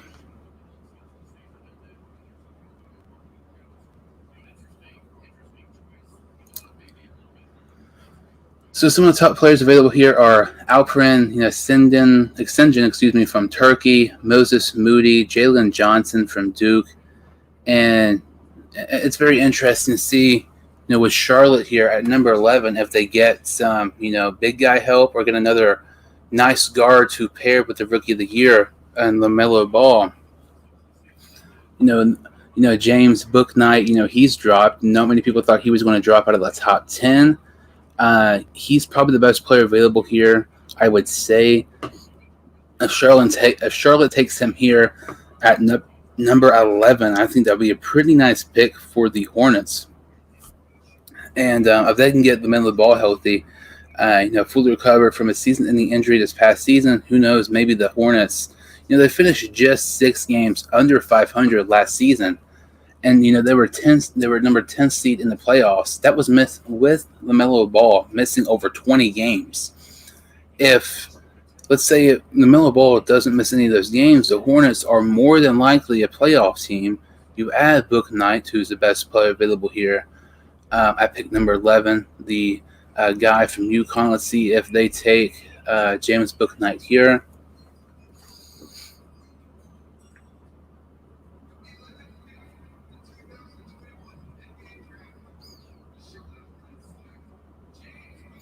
That's exactly what they do. Guard from UConn, James Book Knight, as a tremendous pick there by the Hornets, getting a very nice young guard duo in LaMelo Ball and Book Knight. And like I said, 6 games under 500 last season. That's with LaMelo Ball, playing great, but being injured, part of the season as well. Book Knight was last season. He was first team All Big East, best player here available here for the Hornets. I thought this was a great selection. And, did not play a ton of games last year, only 15 games, averaged over 17 points a game and over 5 rebounds a game as well. Something, kind of interesting. Book Knight actually played AAU, basketball with current Orlando Magic guard Cole Anthony, when he was younger. But, Book Knight here with Charlotte, I think that's a great selection here at number 11. Kind of going back to this mock draft here, some of these top players available. It's kind of interesting because, let's see. Moses Moody, I don't believe he has been picked yet. That's kind of surprising. Let's see. And AJ's mock draft, Alperen Sengun, the center from Turkey. Usman Garabu, or how you say that, the center from Spain. Some of these top guys available here at pick number 12. And let's see. I'm very interested. This is a typical NBA draft in the fact, you kind of have a feeling what's going to happen. And there's just some of these teams absolutely just come and, shock you type of deal. And it's crazy because, throughout this stream, we're talking about if these picks are great or not. Basically forgetting the fact that all-star point guard, future Hall of Famer, one of the best point guards in the NBA today, Russell Westbrook, has been traded to the Los Angeles Lakers. The Lakers traded a first-round pick, Montrezl Harrell, Kyle Kuzma, and Kentavious Caldwell-Pope to get future Hall of Famer point guard and Russell Westbrook. To me, this is just absolutely crazy. This is something... I got home earlier today and I saw it on my phone that was possible. But, we all know with the Los Angeles Lakers, LeBron always wants to get some of these top stars to go to L.A. There's been reports, just within this past 4 or 5 months, like Westbrook, CP3, all these different guys that the Lakers can maybe trade for. Damian Lillard, that was a guy we mentioned just last week. Just really... even Bradley Beal for the Wizards. And instead of taking Bradley Beal from the Wizards, they take his teammate and Russell Westbrook. And I just do not think this helps the Los Angeles Lakers at all. And it goes back to what the Nets this past season trading for James Harden. That's all. Okay, you have this big three and Harden, Durant, and Kyrie. You have this big three with the Lakers and LeBron, Davis, and Westbrook. Neither team has any depth at all at their positions. They traded all their depth and some of their top, draft choices in years to come to get this one piece who, honestly, I don't think this sets them over the edge. Getting Russell Westbrook, pairing him with LeBron James, I honestly believe that's one of the worst pairings you could possibly have in the NBA, along with, let's say, Westbrook and Curry or someone like that. Westbrook is a ball-dominant point guard, similar to, despite LeBron not being a ball-dominant point guard, he's not a point guard, he's a point forward. He's always going to have the ball. I do not think that's going to mesh well with the Los Angeles Lakers, not to mention you trade some of your young, nice core in Kuzma, Montrezl Harrell, he's pretty, good, and KCP, who, when he's off, he's horrible, but when he's in the zone, he's very, very efficient for LA. And Andre Drummond's a free agent. They got Andre Drummond off of waivers, when he was bought out. They signed Andre Drummond, once he was bought out by the Cleveland Cavaliers. And the Lakers have all of a sudden, no depth at all. It was this past season, LeBron was injured a little bit. Davis was injured in the playoffs. And, who's this one guy that's going to help LeBron in the finals? LeBron needs help in the finals, this and that, and this and that. KCP, Montrezl Harrell, Kuzma, they're not going to get you, these 25-point games, 20-point games, consistent basis. But they're guys who can step in, fill their role and be very productive and help a team win, like the Lakers.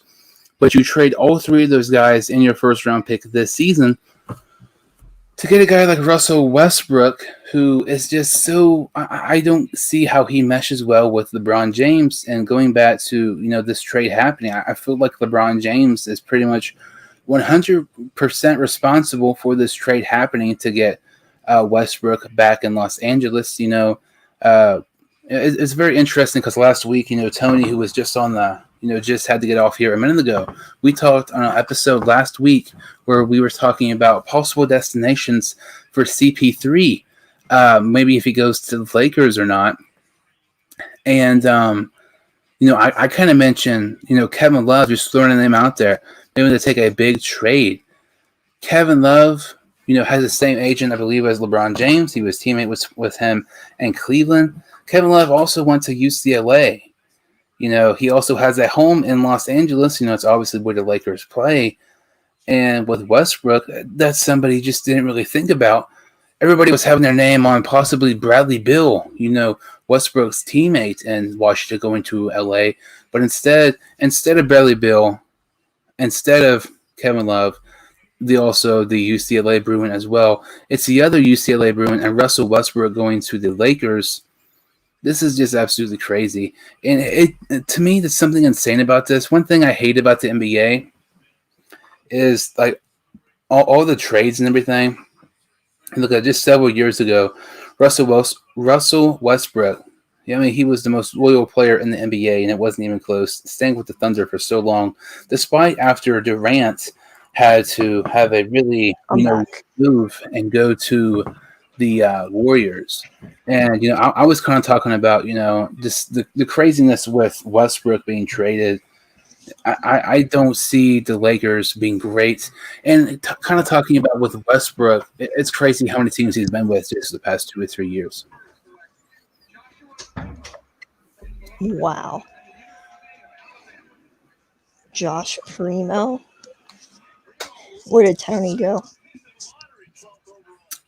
Wow. Where did Tony go? Oh, he had to get off. Oh. He's the youngest player in D1 last season. That is crazy. Dang, Chris Duarte is going to Indiana Nets? Holy crap. What? Chris Duarte, one of the oldest players in the league last year. Well, in NCAA last year. Something I don't understand about the NBA and something I hate is like it seems like with all the NBA draft picks, it's like always based off potential. And to me, at the same time, you love potential, boom or bust situations, but at the same time, it's like you want to get a finished product type of guy. You want to get somebody who's already established who can make an immediate impact in your team. This guy, Primo, who's just drafted by the Suns, he averaged 8 points last season. I mean, I know stats are very deceiving at times, but a guy gets picked in the top 15 who averaged 8 points and was the youngest player in Division I last season.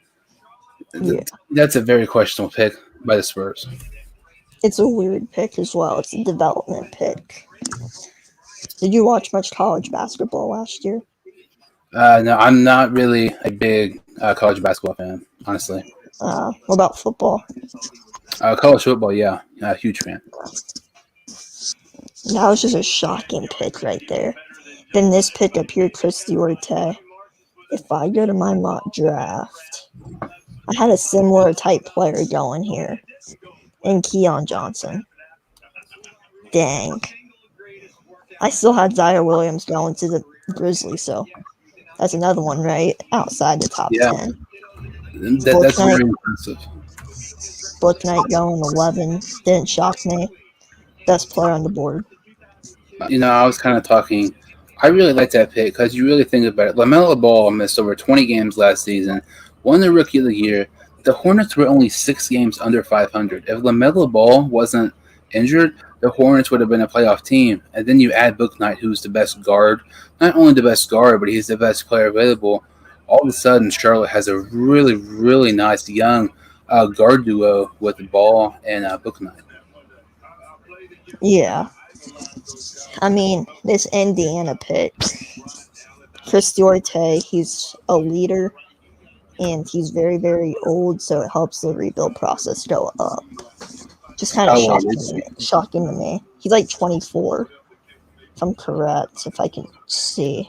That's crazy because Primo, who was just picked, I mean, if he was the youngest player and he won last season, he can't be older than like 18 or 19. So there's like a 5 or 6 year difference between the two players and being picked. That is crazy. Yeah, let me double check this pick. They got Rachel Nichols on here. Of course they do.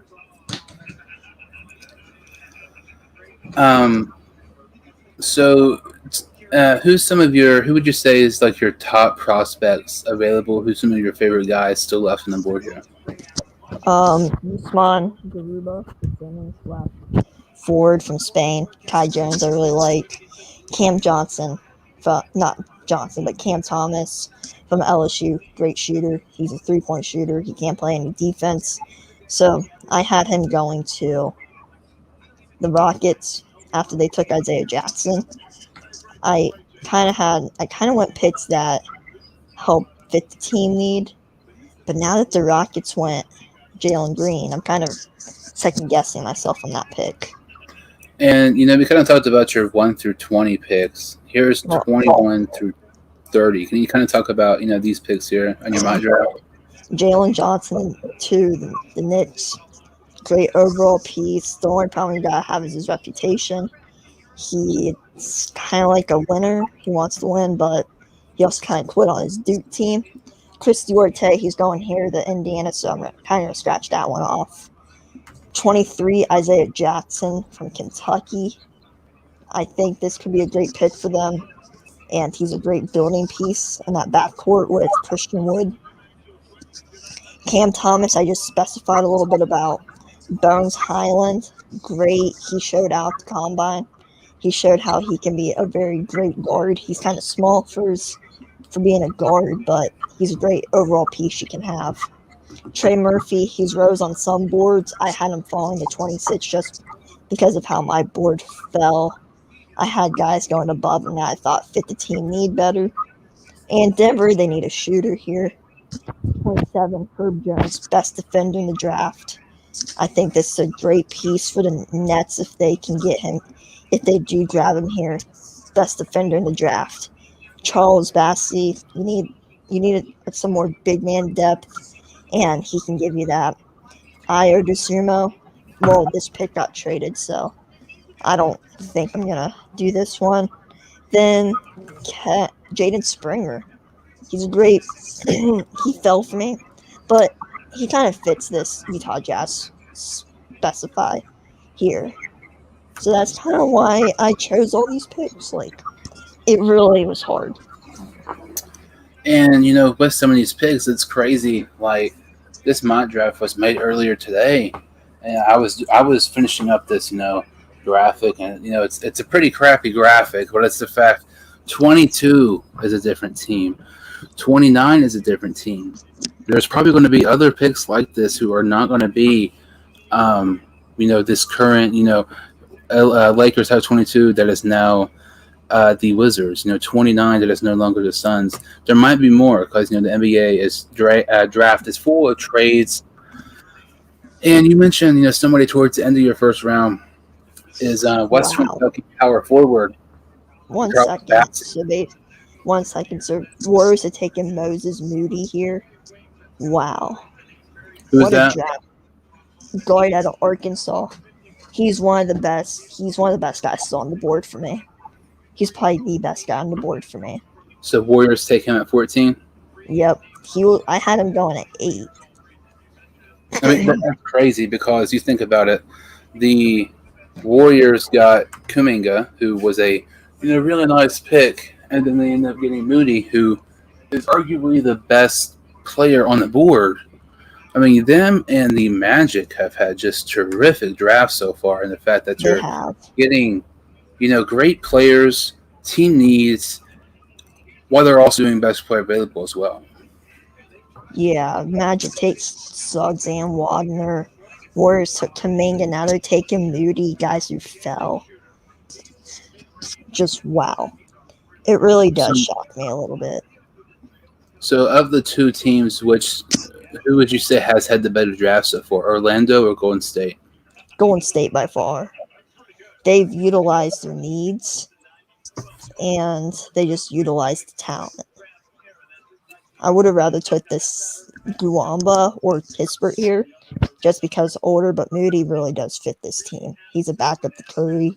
He's a future for Steph Curry's replacement once he retires or leaves the team.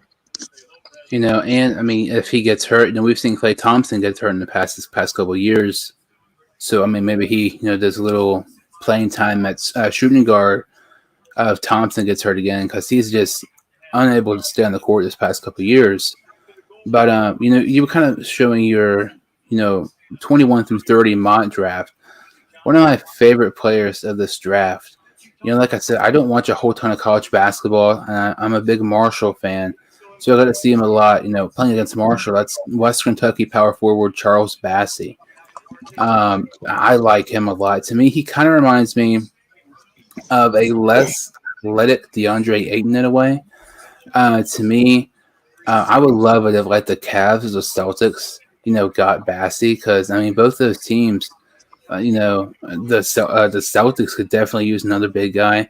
Not this. I mean, Robert Williams, he showed some promise. But getting another big guy like Bassey, I think would be great. And I mean, I know they got Evan Mobley in the third overall. That was a great pick by the Cavs. Getting Bassey and maybe the second round pick, I think that'd be phenomenal. I would really like to see one of my teams get Charles Bassey from West Kentucky. Yeah, what were you saying? Part of that, about Bassey. I would really like to see the Cavs or Celtics end up getting Bassey. He's one of my favorite prospects in the draft. Only way the Celtics could get him is if he fell to the second round. Which it's crazy because trading Kemba Walker. But what were you're a Celtics fan. What were your thoughts on that trade?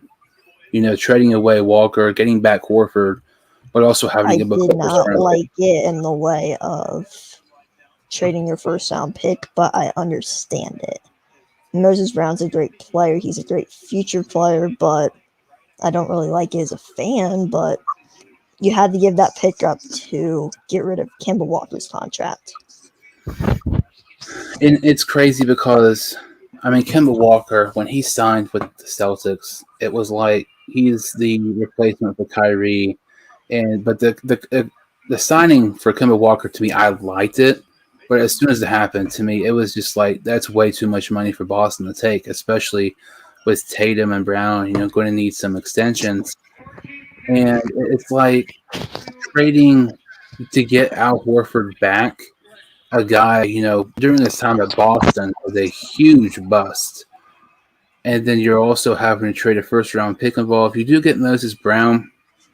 But to me, Al Horford, this Kemba Walker, he's been injury prone. He's not been able to stay in the court a whole lot this past year or two.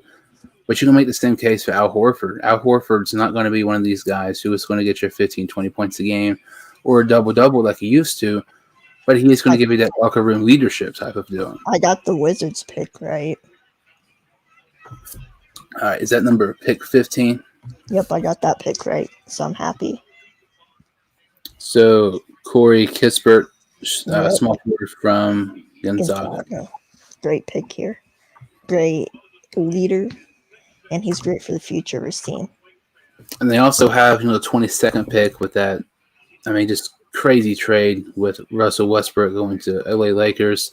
The Lakers giving up Montrezl Harrell, Kyle Kuzma, KCP, their first round pick this year, and I think maybe an extra pick as well. Yeah, it's just a great pick from them.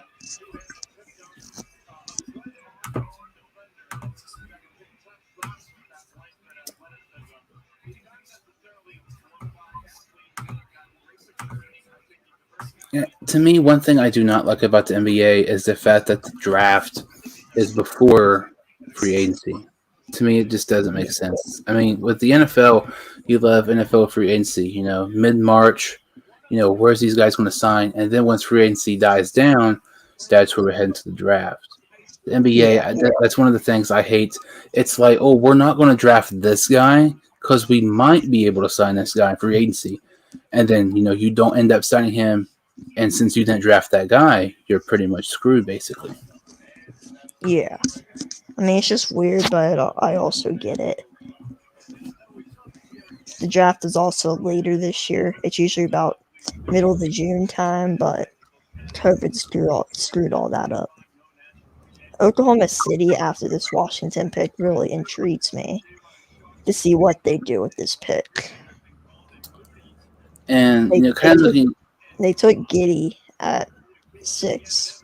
They're probably going to take a forward here if they want to. So, You have any maybe forwards in mind that can maybe take here at 16? Kai Jones is a guy I could see. I also could see him taking Sengun. Or, I'm actually going to go on a bold prediction that this is Jalen Johnson. I could say Oklahoma City probably has some deep ties with Jalen Johnson. But I could think Kai Jones, Garuba, Isaiah Jackson's a big name here. I had them taking Kai Jones. That's who I have them taking. And it's crazy with Oklahoma City. It's like the fact, like, Sam Presti is acquiring all these first-round picks, but at what point are you going to use them to trade for a star? It's like...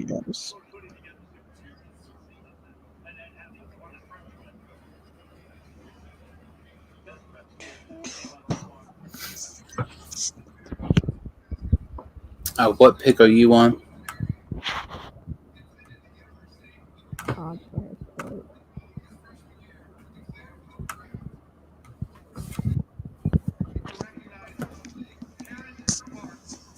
No, don't get me emotional. Rest in peace.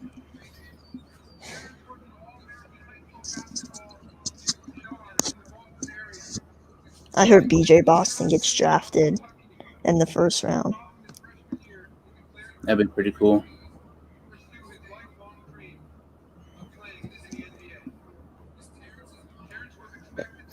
How crazy? I mean, it's probably not going to happen. But how crazy would it be if BJ Boston was the pick here? He's not. I know, but that would just be like crazy. Yeah. Like they're giving this like memorial thing to Clark and everything. Then like even making it, yeah, that would make it even like more emotional and like sentimental and just like something just insane. Yeah.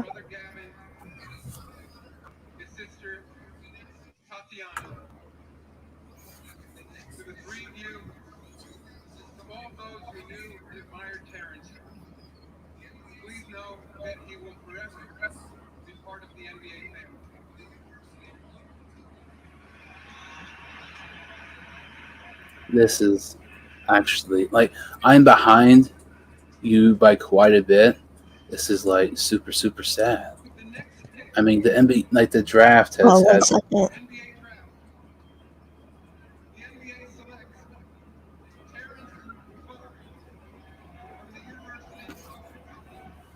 This is going to get me emotional. Like, but I mean, this was so deserving. I give them mad respect. And this is something the NBA did not have to do by any means at all. This was Terrence's dream. This was his dream.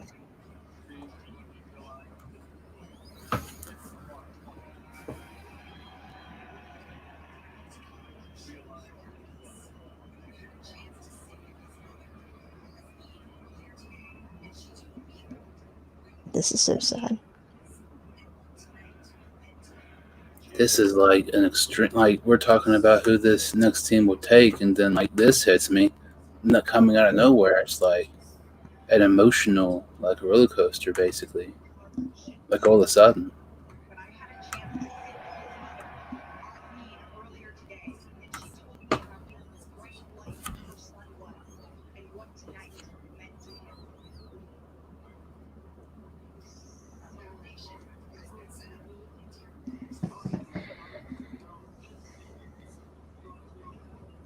And it's so like upsetting like the fact like he's gonna be drafted, and then like he passes away, and it goes to show like with like the Kobe situation, like you could be famous and like you could like your life can flash before an instant type of deal. Yeah.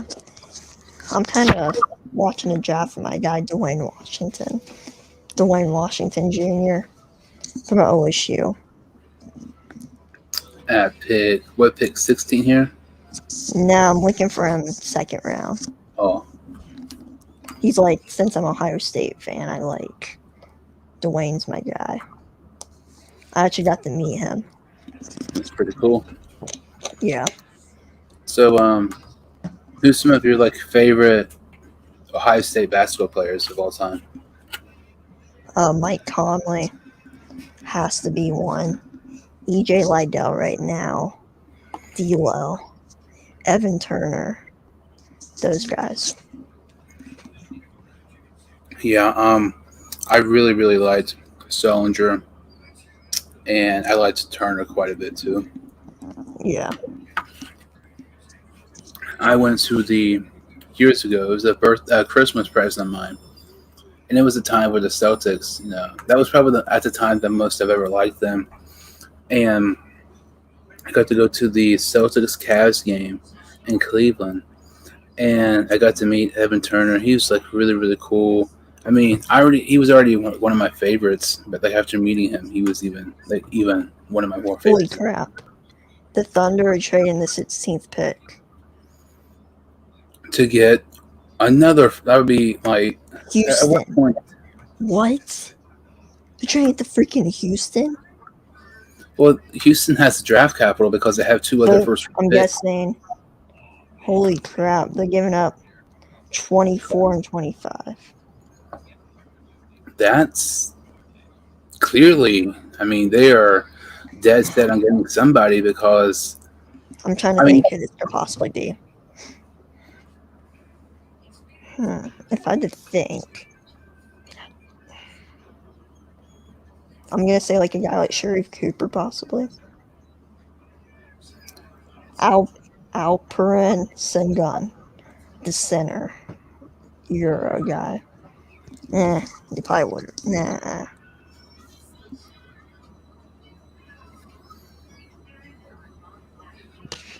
I mean, I was talking like 10 minutes ago how at one point is Sam Presti going to be trading these first round picks to get actual players instead of assets? 5 minutes later, he trades to get 2 first round picks. I know. I think he's trying. Well, I don't know if that's the full trade. That might have been different. I don't know if Houston gave up 24 and 26 or whatever they had. Did they have like back-to-back picks here? Yeah, I don't know if they gave up 23 and 24. If they did, they did. I don't really know. If they did, if you're the Thunder, would you trade one of those picks to get Buddy Hield? No. I wouldn't, personally. And another thing is, all these first round picks, if that trade is true, if Alexander gets traded, they're going to get even more capital. They trade him. They're stupid. I don't get why they're so desperate to trade him. Like they're so eager to, because I think he could be a really, really nice piece and a huge part of our future. They could. Ugh.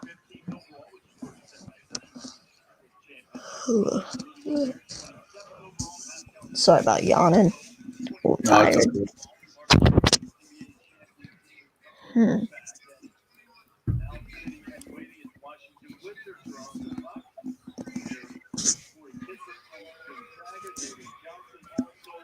So, to me, I mean, with this Westbrook trade to the Lakers, it's like all the attention goes to LA, but at the same time, a very intriguing storyline is in Washington.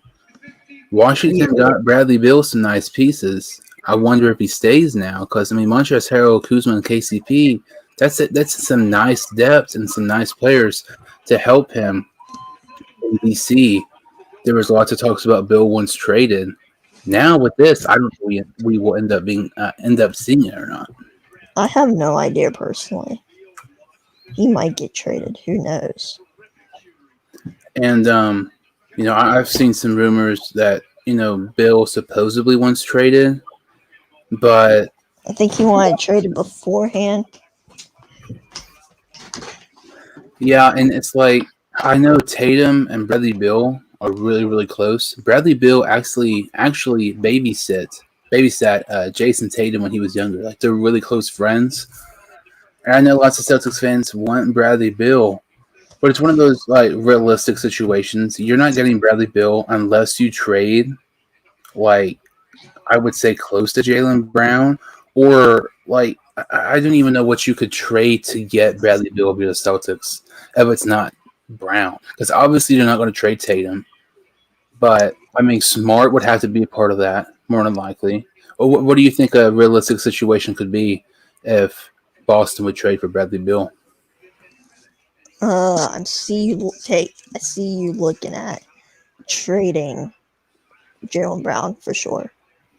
That's probably a big guy in that piece. Then just throw in some bench guys. You probably get that pick. You can get that done. More Would likely. would you rather have Brown or would you rather have Beal? Beal. Well, I'd rather have both of them, of course.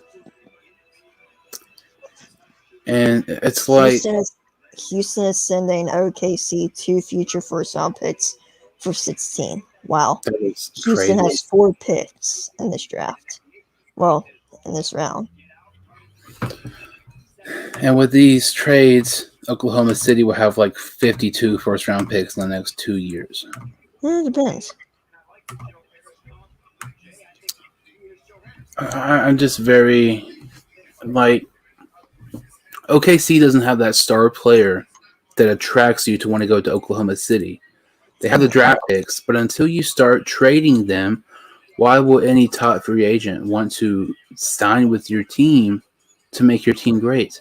You can have all the draft picks in the world, but if you don't have young, talented players currently on your team or one star guy, it doesn't mean anything. I don't think they're looking to trade any of those picks. I think they're looking just to get capital off of it. Personally, that's what I think. They got Kemba. Remember that. They got Kemba right now. But it's one of those things like we saw Sam Presti turn CP3 into a basically 1 year stash where he's with the Thunder for 1 year. They trade him, get even more draft capital. I think that could be a similar situation with Walker as well. But the difference between CP3 and Walker, CP3 is far more valuable than Kemba Walker. And despite being much older than Walker, CP3 is still much better, and you can rely on him far more than you can Kemba. Yeah, for sure.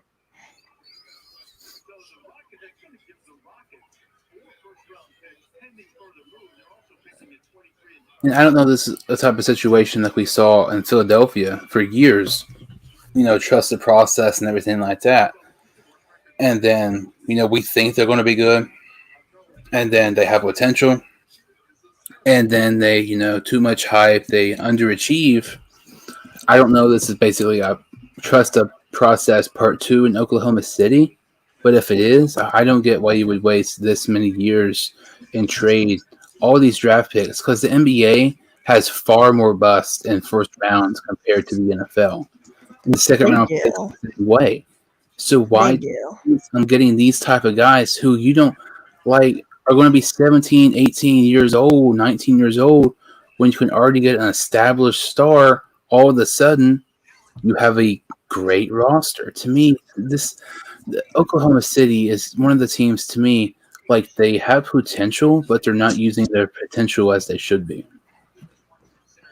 Yeah. I mean, it just depends on whatever happens.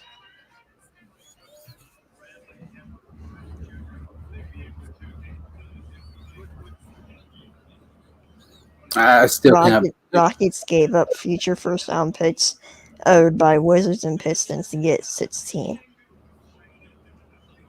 Both of these picks have significant protections from original deals.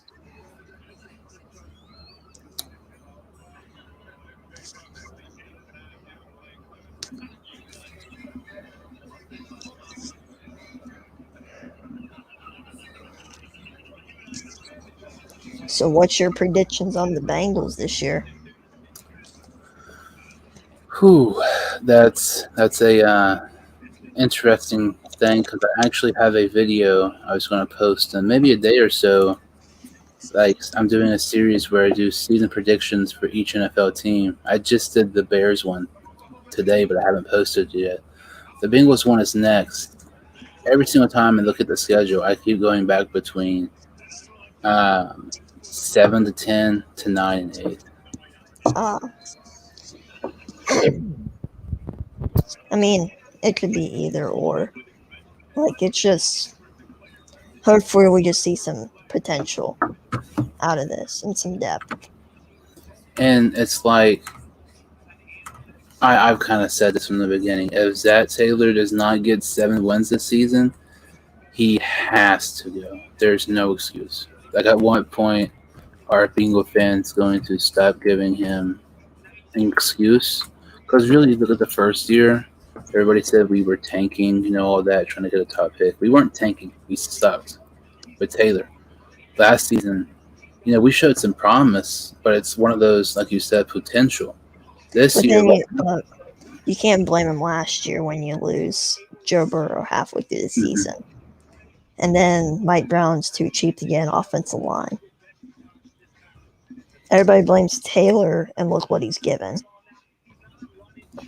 He's not given much. up until Burrow got hurt was my thing.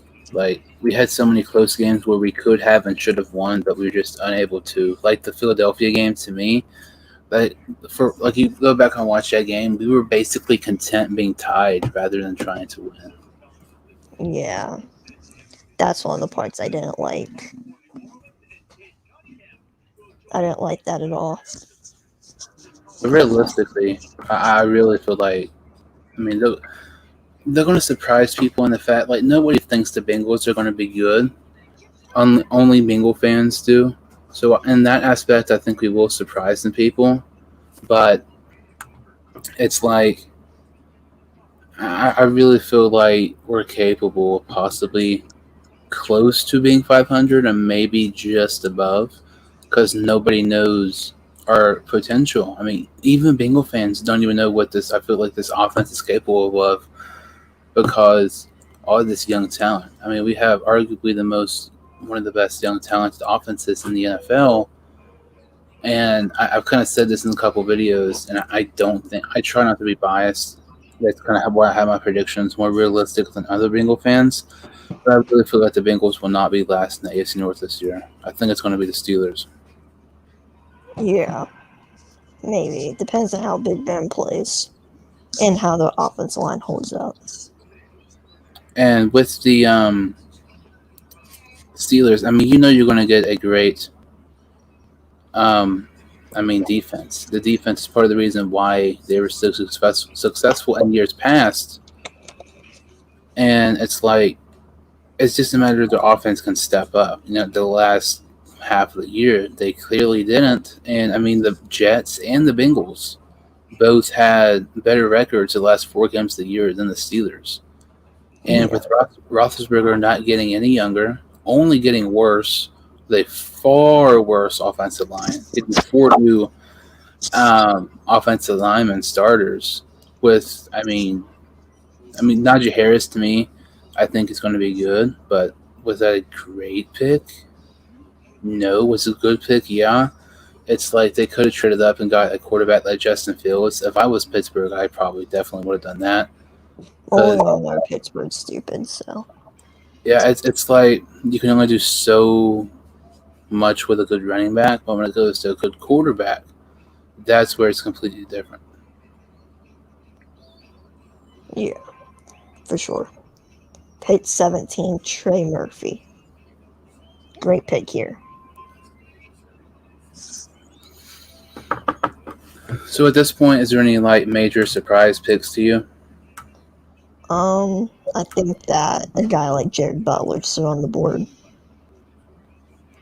And another guy like Josh Prince. Josh Primo going super early surprises me. Sorry about that. That was my stepbrother. If you heard that, No, it's all right. but So, Josh Primo going at 12 really shocked me.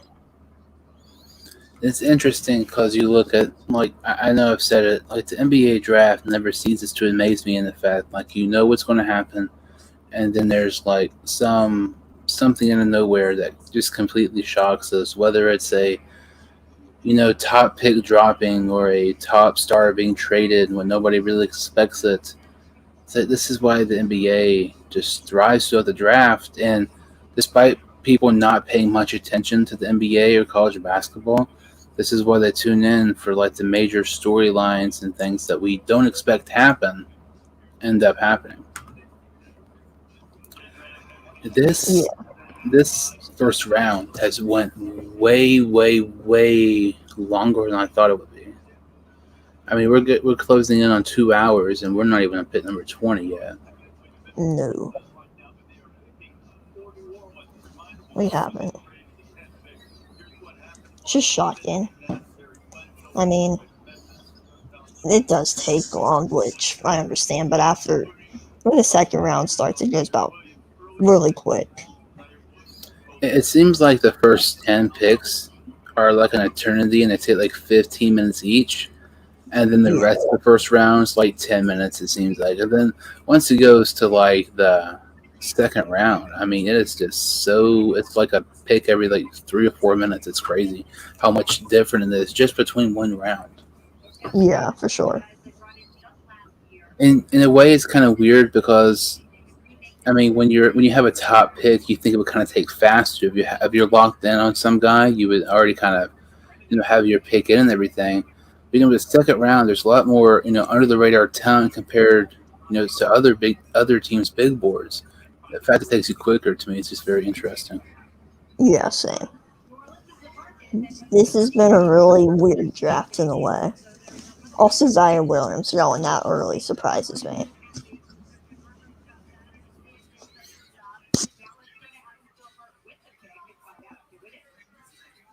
Trey Murphy's a great pick here.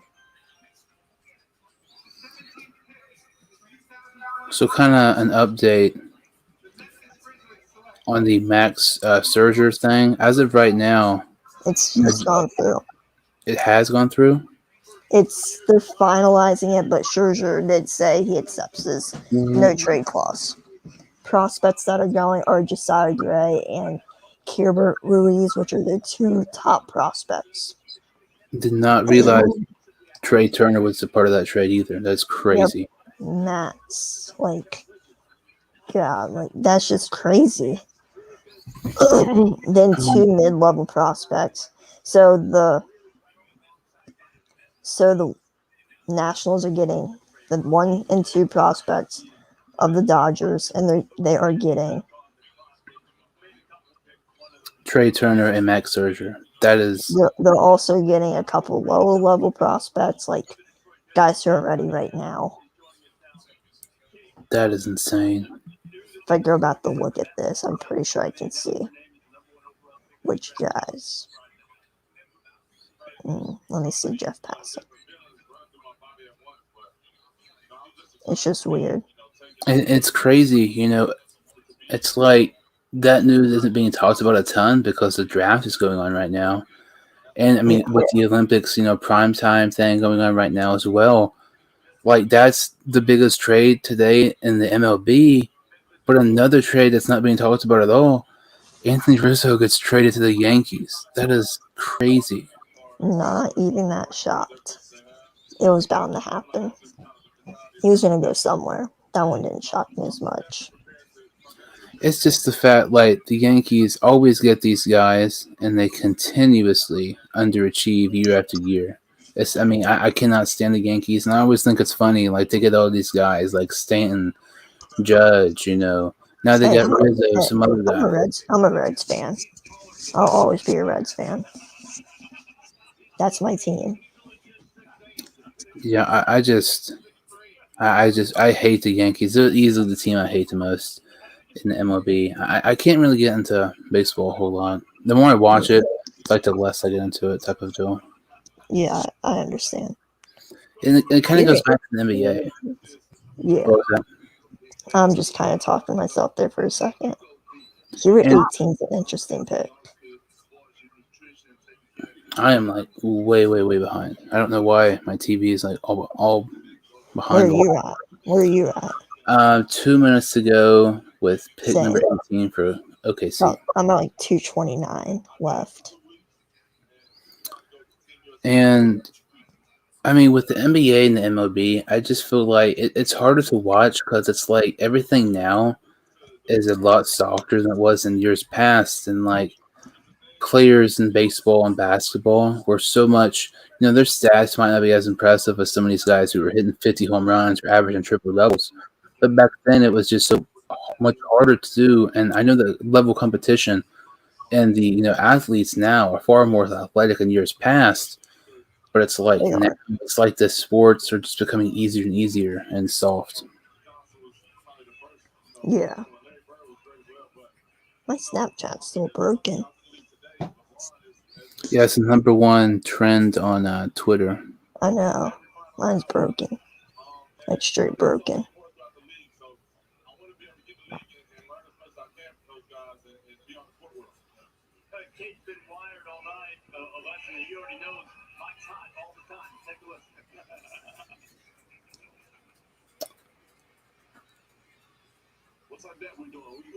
I just really think that Cunningham. Wow. This pick shots me. Trey Man. Ugh. Do not like this pick as a part Thunder fan. You think that's too early here? A little too early.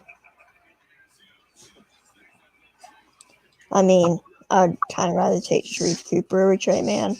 I would even take Jared Butler over Trey Man. Trey Man a little bit too early, if you had to ask me. But he's not a bad player. And just something that's crazy is like it's something interesting to think about. We kind of talked about earlier.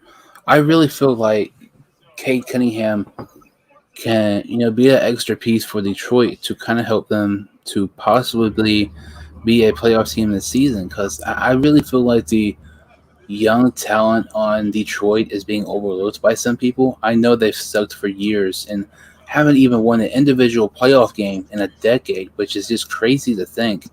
But it's like all these young guys, and having a guy who just won a Coach of the Year a couple of years ago in Dwayne Casey, one of the better head coaches in the NBA, as your head coach. I really feel like Detroit, give them a year or two, they're going to take that next step and could be one of the better teams in the East. They are very, very intriguing. Yeah, it could be.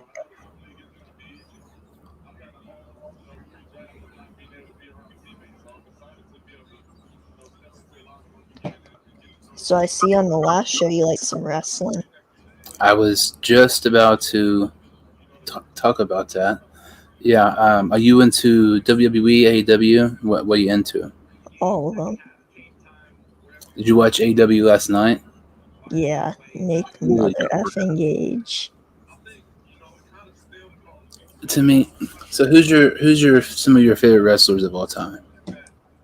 Has to be Rey Mysterio. A guy like Chris Jericho I liked back then in the day. I started watching like 2016, 2017, but like full time watched in 2019. And I was a big Roman Reigns guy. That was like the first match I watched. So then like HBK, rest in peace, Eddie Guerrero, Chris Benoit. Well, not rest in peace to Chris Benoit. I mean, he did have a mind of a 10-year-old. So, A little bit. but yeah, those are some of my favorites of all time. What about you? To me, number one is Jericho. Number two is Cena. And it's weird. I started watching in 2014. And at the time, I hated Jericho. But once he started to have like with being with Kevin Owens, like to me that was just so intriguing and funny and fun to watch and stuff. And Yes, Sami Zayn versus KO. Those are like great matches. Oh yeah, definitely. And I mean, AW started. I was intrigued by it with Jericho going there, and I mean when AW first started with Jericho, I mean that was just perfectly, in my opinion, executed by AW. Like they made the inner circle look amazing, and then it's like ever since then, Jericho and the inner circle hasn't been as big. But I No, mean that match yesterday, Jericho is 50. He turns 51 in November. There is no need of him having a freaking death match on live TV. And to me, it really cements himself, further proving that he's one of the best of all time, easily. he would do anything for the view and for the demo. I mean, I think the years are kind of counting down on Jericho. You see more botches out of him. You see more of a type where he just doesn't do the same as he used to do. That just hurts him as a wrestler. So I think he needs to hang him up here in a little bit. Also, off topic of wrestling, Charlotte has traded for this pick with New York and is taking Kai Jones. You think that's a good pick there? Yep, that's a good pick. To me, I kind of agree what you said there with Jericho. It's like, I don't know, he's in a way I think he should stop, in a way I think he shouldn't, because he's 50 and in my opinion still arguably the most intriguing wrestler in AW today. But at the same time, when you have those botches, I mean that's going to happen when you're 50, but Yeah, at the same time, when you retire, you don't want some of those last moments of people watching your matches being like so many botches. Like you don't want to end your legacy on like botched matches that just suck. You want to go out with a bang type of deal, have one great match, and not have like these many mistakes you see in matches because you're still wanting to prove that you got it. You might still have it some, but to me, like I tweeted something yesterday, and the more I think about it, I truly think this is part of Jericho and AW's plan. I really feel like this thing with Jericho and MJF, they're purposely having these, different matches because I feel like, the creative freedom in AW with Jericho, I think he has a major factor on who he wants to face because I feel like some of these matches, this is kind of like a last dance with Jericho. This is like his, last big run type of deal with not just AW, but in wrestling itself. This is maybe his, final year or so in wrestling. So he wants to have some of these matches and mark stuff off his bucket list that he hasn't done yet. Because, I mean, yeah, having a death match, he's never done that. When he's 50 years old, that's not something you wake up. You know what? I want to basically get killed by Nick Cage. Like that has to be something like you've waited a long time for and calculated like throughout your head when this could happen and how we make it into a storyline. And the guy he's fighting yeah. next week, that was Richard Guerrero. like a huge feud from like 20 years ago. Like I it think really, it's like going away to. I mean, I would like for his fourth flavor to be Lance Storm. I would like that to happen, but I got a feeling they're gonna do like a Sammy Guevara type. They're gonna bring somebody out from the inner circle ooh, that would be interesting. That would be really really interesting. I did not think about that. because MJF has the leisure to do anything he wants Hmm. to do all the whatever he wants with that. And I feel like you could do something like that. You have to do this or something like that. Lance Storm, I think that's definitely a possibility, but I do not want to see it at all. Because as I was tweeting that last night, I was looking more into it, and Jericho said he would like for his last match to be, against Lance Storm because that was, his first match ever. So if Jericho's wrestling Lance Storm, that kind of about, says we're seeing the end of Jericho's career. Which I know he's 50. I know he's not what he used to be, even the start of AEW. But I don't want to see him leave because I still do not think AEW is ready to basically leave him yet. They still need to get some other guys over before they can let go of Jericho. But I said this in like March. I think it's possible. All Out, maybe it's Jericho's last match ever against MJF. I feel like, because think about this. Jericho beat Steve Austin and The Rock on the same night. That was over 20 years ago, and he still talks about it. That's like a bragging rights thing. MJF is going to be one of these top heels in all of wrestling. He already is. Think of his bragging rights 20 years from now. I'm the guy who retired Chris Jericho type of deal. And there's I feel like you need Jericho to win his final match. I don't disagree, but at the same time, like if you're going to have Jericho against Storm, like I would be fine with that. But like if you're trying to get somebody over, like MJF, if you have like him retire Jericho, that's something like you're going to get so much heat for. That's something you can live on for years, and that can help even make MJF a bigger star. Like the thing is, I don't know if Jericho would sign off on that. Like I just said a couple minutes ago, I think he said his last match he wants to be is against Lance Storm. But I feel like realistically, the only if Jericho has a match where he's going to retire if he loses, MJF's the only person who makes any sense in my opinion. I think it makes a little bit of sense, but then you look at it like, could his last match be like against Moxley, or does he come back to WWE for like his final match, like Angle did? That's interesting because Jericho's contract ends in January. That's something really to keep an eye on. Like, and you think of like, okay, this might be Jericho's last like big run. I said in all of wrestling, but let's say his last run in AEW. I mean, could you imagine if Jericho returning back to WWE? Like, how many hardcore AEW fans would be ticked off at him? I would kind of be shocked. I wouldn't be mad, but I just would not understand it at all if he went back. Yeah, I wouldn't be mad either. Wouldn't be mad at all either. The 20th pick with the Hawks is going to be Jalen Johnson. I like that pick. I do too. I mean, even getting, you have some nice big guys in Atlanta, playoff team this year, and then Trae Young. I like that pick quite a bit there for Atlanta. I still think he could have used Quentin Grimes, but defensive guard. Unless the Knicks need to take like a Jared Butler, starting point guard. Something else. I mean, no, getting off topic. This is a NBA draft stream, but kind of just talking about random stuff. With Jericho returning to WWE, I don't know who his last match would be in WWE though. That's the one thing. Like Jericho said, he hated about AEW. Like he did not want Owens and Jericho to end so soon. But I loved, like, I didn't want them to split up, but I was just thinking about that the other day. The way how they set that storyline up to me was just absolutely amazing. Well, what you're saying on Talk is Jericho or something like that. Like, he was basically done after the Owens versus Jericho match didn't get main event. Because he was thinking that had the story, and they said there was going to main event, but it never main evented. It started the show.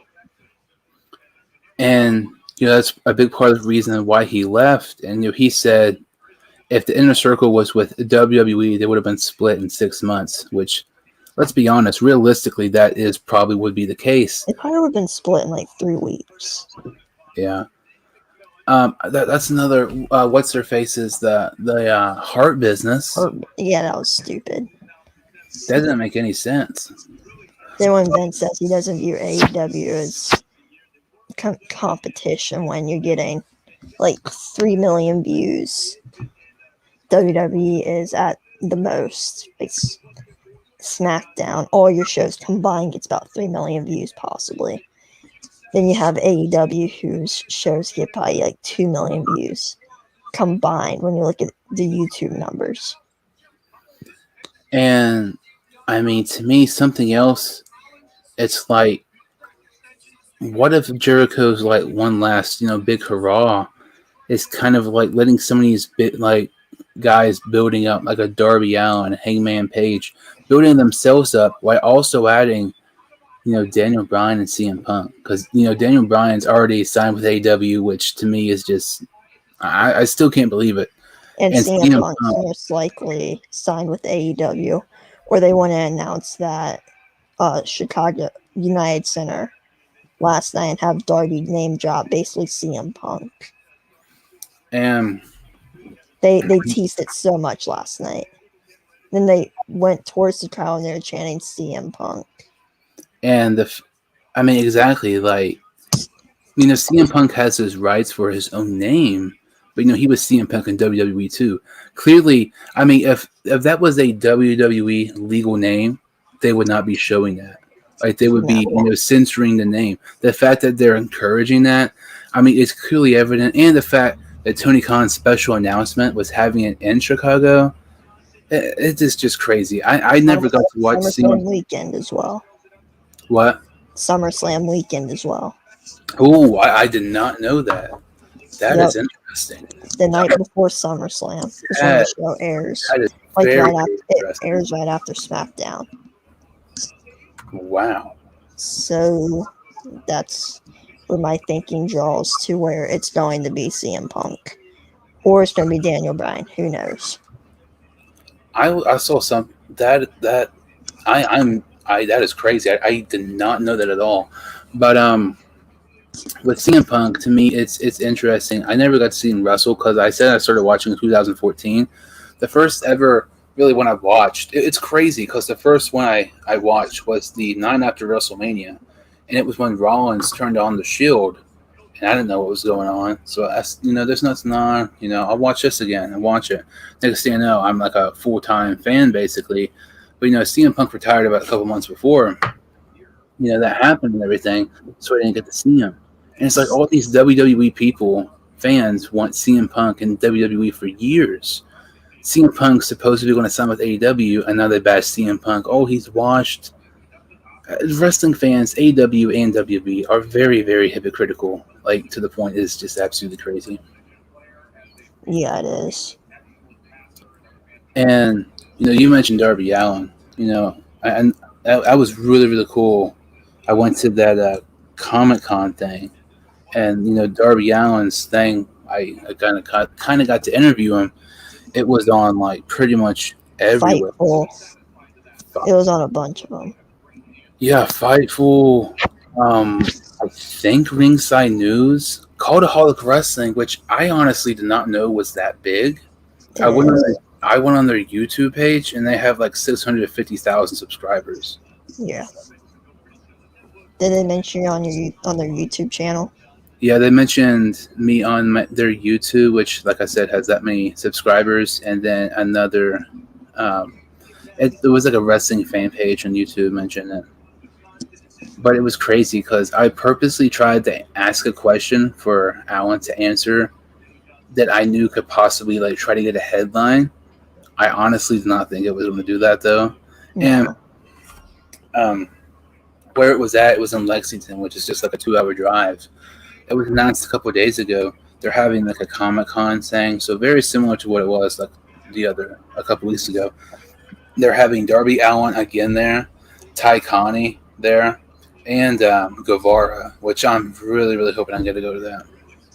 I would go to that one, but it's probably like right when school starts. So it's a Saturday, I think. Oh, Lexington's like 3 or 4 hours away from me, maybe 5. I would really like to meet Guevara because, in no particular order, my favorites are Jericho, Omega, Guevara, and MJF. They always have been, and kind of like people, like all-time people, I would love to have on the show to like interview. Guevara is one of them because he's going to be that top star along with MJF in AEW. I think it'd be awesome to have him, on the show, even if it was just like one question, like Darby Allin. It'd be awesome to meet him, and meeting Tay Connie. That would be pretty cool as well. There's a lot of questions to ask Tay Conti. Yeah. Like how she felt after she got released, Mm-hmm. or like Guevara, like how did going on the independent scene for that many years make you the way you are now? Like, Mm-hmm. I've interviewed a lot of people, and me and my friend both have, and it's just been a big like experience maker. And it's like tough. It's difficult to get people. And something else with Tay Connie is like judo to wrestling, because she was like a big judo Yeah, she was.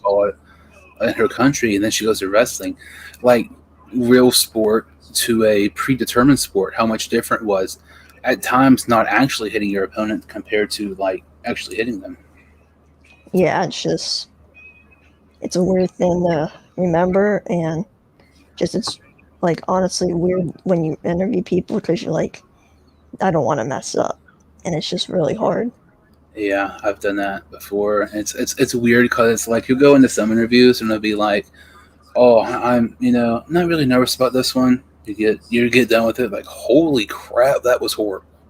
And then there's Yeah. other ones, and it'll I be get like, like whenever I start interviewing people, I get a mixed like adrenaline. Like I want to know everything. Like, but you have a certain amount of time. like Who with do you me. think? Who do you think's been the biggest person you've interviewed? Oh, Kenny Anderson, easily. How'd you get him? I got really, really, really lucky.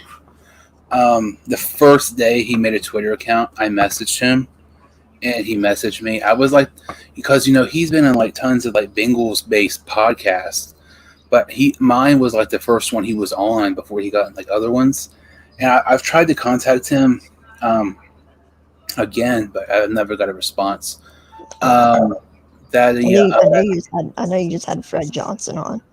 Yeah, I tried to get him on mine, but it didn't work out. But if he's did it show that he's seen it? let me double check, but I don't think so. He's a really cool guy. Really, like he followed me on my podcast page and Bengals page. If he doesn't respond like in a couple of days, let me know, and I'll try to messenger for you. Apparently I deleted the message. I'll try to DM him later tonight.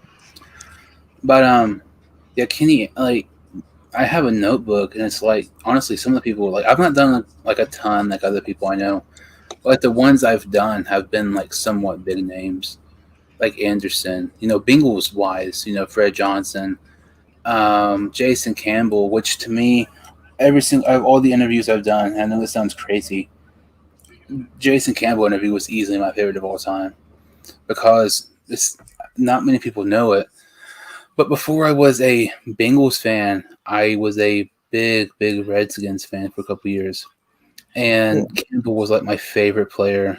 Like there's some players in the league like I like a ton, and then there's a select few Bengals like non-Bengals players I like a ton. I had the Campbell jersey and everything, and he was one of the first ones I had. I just thought that was really cool. Like I have one of my favorite players when I was little, phone number and stuff. Yeah, I think the biggest guy I've interviewed that's tough. I mean, if you've ever checked out my page, let me check. I got the Parker Fox. He's a basketball player. Jerome Willis. He's a Georgia Tech commit. Aaron Hester. He is a Florida State commit. Then Jason Brown. He's a South Carolina quarterback. If you're just tuning in, make sure to subscribe to the channel. Greatly appreciate it. Kind of talking, we've been talking about the NBA draft, also, just talking about some random stuff like our podcast, some wrestling, football and everything. But what's your podcast name? I'll put it in the description once this is over with. The A&J podcast. You can look it up on Spotify, Apple Podcasts, Anchor, and my Instagram page is AJ_Mahoney_. So on your podcast, what sports do you mainly talk about? I talk about all of them. I mean, we don't get so many episodes out that like it's an everyday deal, but we try to get at least like an episode out a week.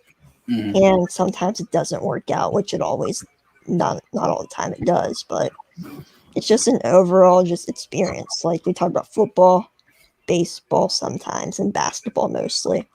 Like I want to try to get some wrestling interviews on there, just all around interviews. But it's also hard. It's also hard with the low following on Instagram to get those responses. What was I going to say?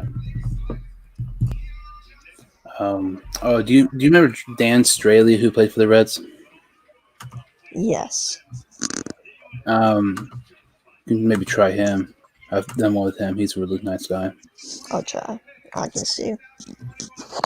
Yeah, I kind of mentioned my worst, like talking about bad interviews. That was easily my worst interview I ever had. Like it was to the point Yeah. like I thought about even like not even posting it. It was that horrible. Which one? One I did with Dan Straley. It was over a year ago. I had it.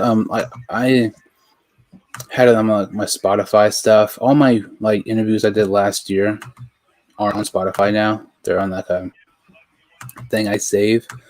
But like my audio is so bad, the interviews aren't good, and it's like I kind of restarted this channel to try to get like monetized and stuff.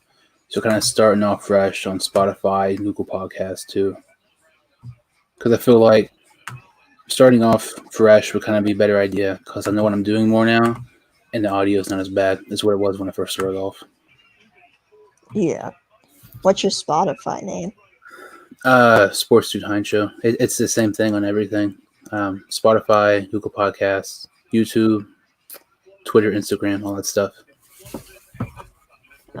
Which, honestly, there's some things on here I don't post about, like on that wood, like this. It's not going to be on Spotify. Like just main episodes and interviews are on Spotify. Everything else is just YouTube. Yeah. So you have to talk with Brian Maxwell, the dude who fought Ocho Cinco. Yeah, he was real cool. He followed me when I followed him, so I thought about getting him, but I'm like, I don't know. Like that was the point where I wasn't really confident with the podcast. Like I've changed the name several times, just trying to think like, what can I do with this? It's been really, really difficult. Something I've kind of realized is like just from starting it, because I had my Bengals podcast and I ended up quitting that. Where it's like before you start your podcast, already have your own idea, like already have some content laid out that you can already post, already have a name, stuff like that. Don't just like start one and then you don't know what to do type of deal. Already That's gonna have an idea. That's what I kind of did. I mean, I just didn't know what I was doing. That's how I was at the beginning too. That's kind of where like restarted this and everything, rebranded. Yeah, Brian Maxwell, he was super, super nice and stuff. I think the nicest person I've interviewed was either Jason Brown or Parker Fox.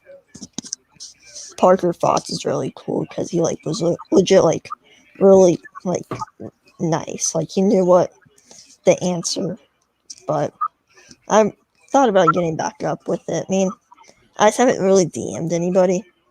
Just because like I don't email a lot. I know that's a way to get guys to get on your podcast is email. Yeah, and what was I going to say? Oh, something interesting. Before I started, like when I started my podcast, it was supposed to be originally just interviews. Now it's the point I don't even have interviews much, and like I just have like tons of content. Speaking of interviews, Nathan, he has his own podcast. He's in here. He's had some crazy interviews. He's had some with Brian Urlacher, Jay Billis, tons of guys like that. Like tons of Joe Johnson. Oh wow. Some NBA NFL Hall of Famers. And Charlie Ward, that's another one. I did. My audio was so bad. And it was a phone interview. I couldn't even post, like I couldn't even hear him talking. It was so bad. It sucks because I was really looking forward to it because it's not every day you get to interview a Heisman candidate and a Heisman winner. And well, who'd you interview again? Oh, I didn't hear you. What was that? Who Heisman winner? Which one did you interview? Charlie Ward. He used to play for Florida. Oh. I've tried. You said you're a Ohio State fan. I have tried forever to get Troy Smith on my show, quarterback. I haven't been able to get him. I want to get him on the show real bad. Do you have any interviews coming up? No. It's weird. Yeah, Nathan, I'll get you in just about 2 or 3 minutes. I gotta find the StreamYard time. Um, what did you say? I'm sorry. So, do you have any interviews coming up? Uh, no, it's weird. I always try to have my like interviews in streaks. Now, I know it's weird. I don't purposely try to do it, but that's all the way it is. Like all the time. Like Darby Allin. I don't know if you call it the interview, but more of a Q&A. I did an interview the day before that. I was supposed to do an interview a couple of days later. I didn't get to. But it's like all of them are like in a week span, and then I won't have one for 3 months. Yeah. But How do you do your interviews? Like, do you DM people on Instagram? Instagram, yeah. Email Like- works sometimes, but it takes a long time. What do you say? Like, can you join my show sometime? Basically, kind of stuff like that. Like, have a podcast, any chance you can join my show for interview? Nathan, I sent you a link on Instagram. The message. Oh wow, Wizards send pick 22 to the Pacers for Aaron Holiday. Haven't been able to. I've not liked all your stuff recently. My bad. I've been super busy today. Yeah, I feel you. I was going to like your stuff here in a little bit. But yeah, this guy coming in soon. He actually has a interview with. Remember Gary Barnidge, a tight end for the Browns? Yeah, for sure. He's doing an interview with him tomorrow. It's really cool. Wow. Have you? This is completely off topic. Have you ever seen the show Big Brother? Yeah, for sure. There's I hate that show. There's a guy. I went to like a local wrestling thing around here. It's like a fair, and one of the guys for that company was actually on the Big Brother show, and he was with WWE, and he was supposed to. I don't remember his name. Let me find his name real quick, because I was surprised by it, because a friend of mine talked about it. His name was Jesse Goddard's Mr. Spectacular. He was in like WWE's developmental program, but he never actually got called up. You can I don't know if he has an Instagram or not, but maybe you could try him. Maybe. I'm kind of right. just looking at guys. Yep. Crap. I don't.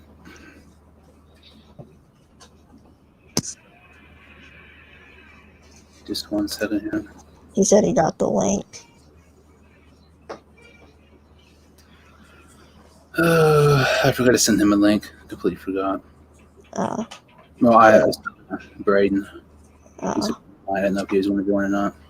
uh, Made him do an occasional episode show thing. We make crap of us show. 1 sec. But right.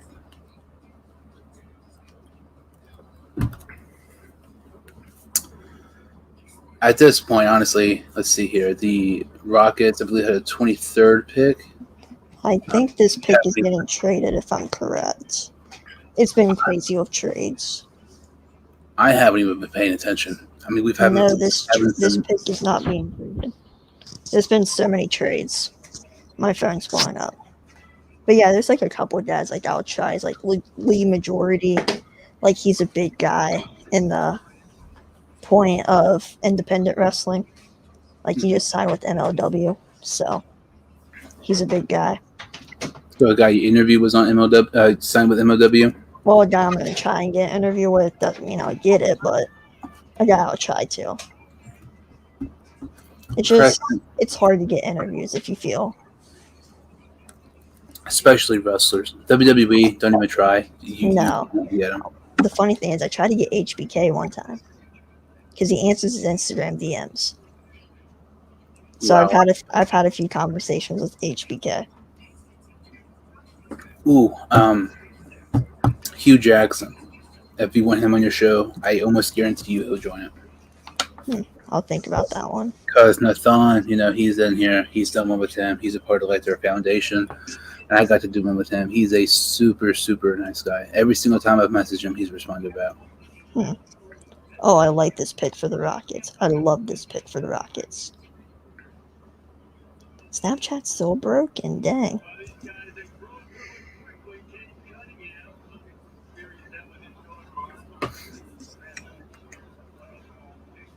I'm not even gonna lie. I haven't been paying attention to this draft much. I've been having. I've been paying attention a little bit, just like little bits and pieces off of Twitter. I've been pretty much. Jared Butler, man. the Time. Butler's been falling for some reason. A bunch of guards. Ooh, how far do you wait? How far do you live away from Cincinnati? 2 hours. AEW is going to be in Cincinnati in September. It's a school night, so I probably won't go. I know Extreme Rules is coming to Columbus, which is like 30 minutes away from me. Cool. I did not It's know. just like 20 minutes away from me. So I might try and go to that. I don't know. Give me just 1 second here. Yo, Man. what's What's up? good? Okay. Before is your name Nathan? Is that how you pronounce it? Oh, it's Nitin. Sorry, yeah, Nitin. Nathan. All right. Yeah. Sup, Yeah, Nathan? we've literally DM'd hundreds of times. This is the first time you being on the show. Yeah. How you doing Yeah, today? what's your first name? Me? Yeah, both of you. Okay. Mine's name's Jordan.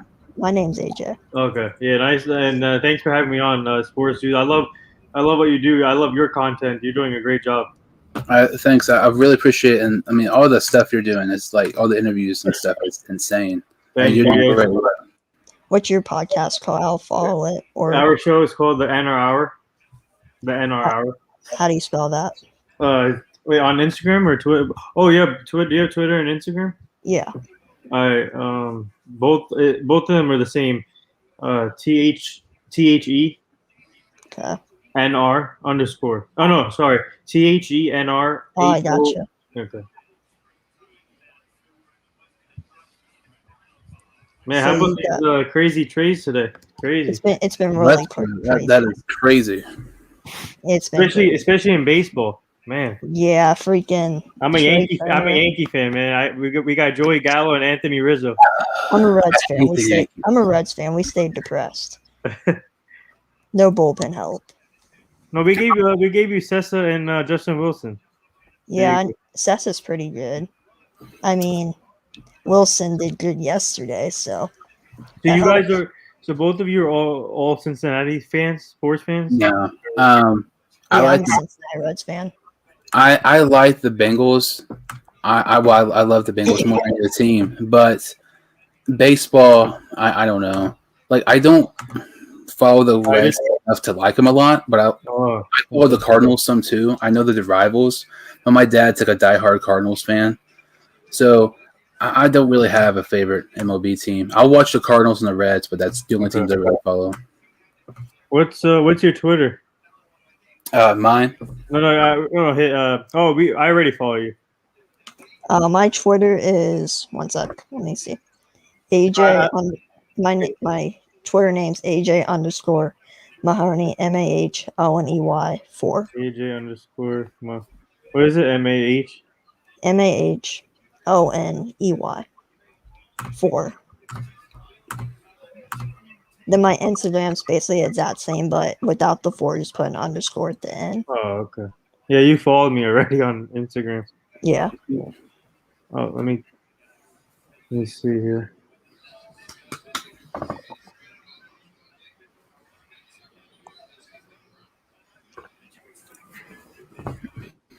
So Serious you're podcast. a So how did you get started with all your podcast stuff? I actually I have a team of 7 people, 8 people helping me out now. So, but I started this last year when the pandemic started and when the sport shut down, and all my friends said, "You need to start a show," because all my friends knew that I had the talent of talking in front of a camera. So, I always thank all my friends for helping me push to start the show. And when I started it, I only did interviews on Instagram Live, and then when I started building my team of 7 people, 8 people, that's when we started to move it to Zoom and other platforms for the interviews. So that's how it. And then it's actually now we're on Spotify, iHeartRadio. We're on all these other platforms now. So I started about a year ago, like right about during the pandemic. oh wow, And like I looked at it, like I've been off and on, like I haven't been consistent.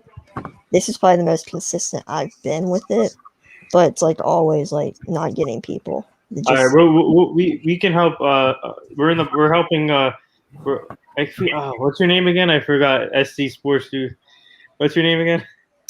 Me, Yeah. Sports to Heinz Show, Jordan. Okay. Yeah. No. Yeah.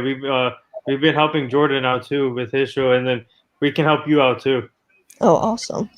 I was telling AJ, you all are part of the the Hugh Jackson Foundation and stuff. I was trying to tell him that Hugh Jackson's a nice guy.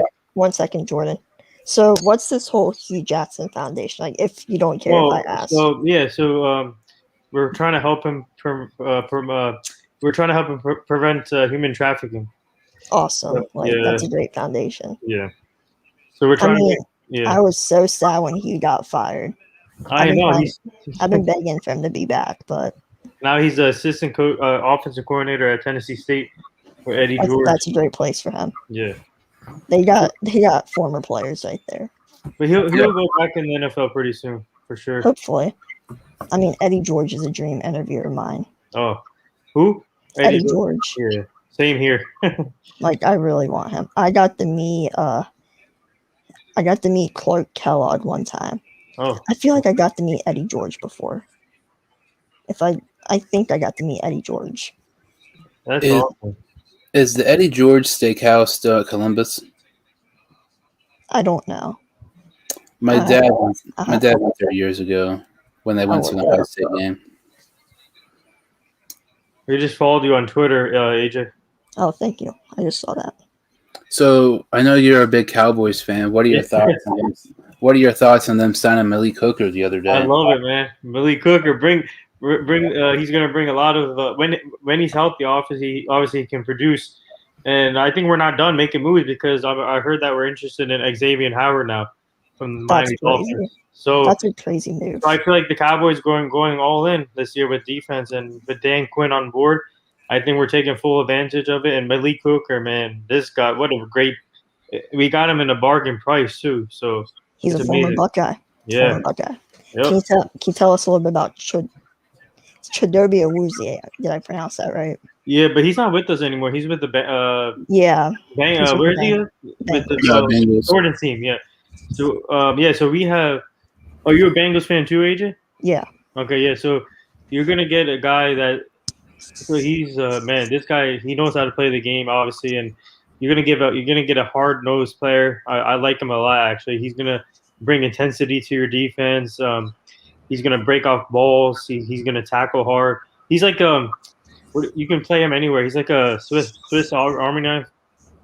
Mm-hmm. Yeah. And to me, I feel like he's a little bit less. Not as.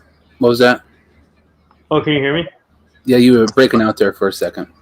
Yeah, so he said I said that he's going to bring that intensity to your defense. So he's going to add more juice to the defense. He's a great player, exciting player too. So you guys got a good one. And to me, I feel like he's not quite as good as William Jackson, but the contract we got Awuzie for, I thought that was. I'd much rather have Awuzie's contract than William Jackson. I think you guys could have had Malik Hooker too, for the right price. You know Mike Brown. Yeah. We all know Mike Brown. Yeah. He doesn't want to pay $2 million for a good center. Besides Trey Hopkins. I mean, Trey Hopkins isn't bad.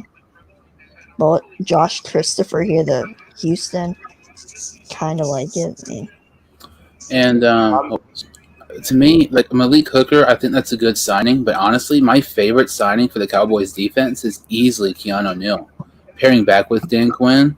That's great. I love that. I love that signing. We got Neal. We got Kesey. If we can get Howard, man, that's like the man. Our secondary is already. If you can get Howard somehow, I don't know if the price will match up, but man, Dan Quinn has a lot of weapons to play with here. I think we need to look for Xavier Howard, but we won't. It'll cost too much. I feel like if the Cowboys trade to get Xavier Howard, with their cap situation, they're going to have to trade somebody big. They're going to trade. They have to trade Maybe Michael Amari Gallup. Cooper. Michael Gallup. Like Amari Cooper or Gallup to me, I would say Cooper would make more sense because his contract to me is an overpay, and Gallup's contract's on a rookie deal. Yeah. So with Cooper, I mean, you're giving a nice weapon, for Tua, and you're getting one of the top premier corners. Realistically, I don't see Cooper having his whole contract in Dallas. Yeah. I honestly think that's kind of a trade situation where that really helps out both teams tremendously. Yeah. Yep. I mean, that's gonna be interesting to see where this happens. But like I said, if you can pull up Xavier Howard, that defense is looking good now.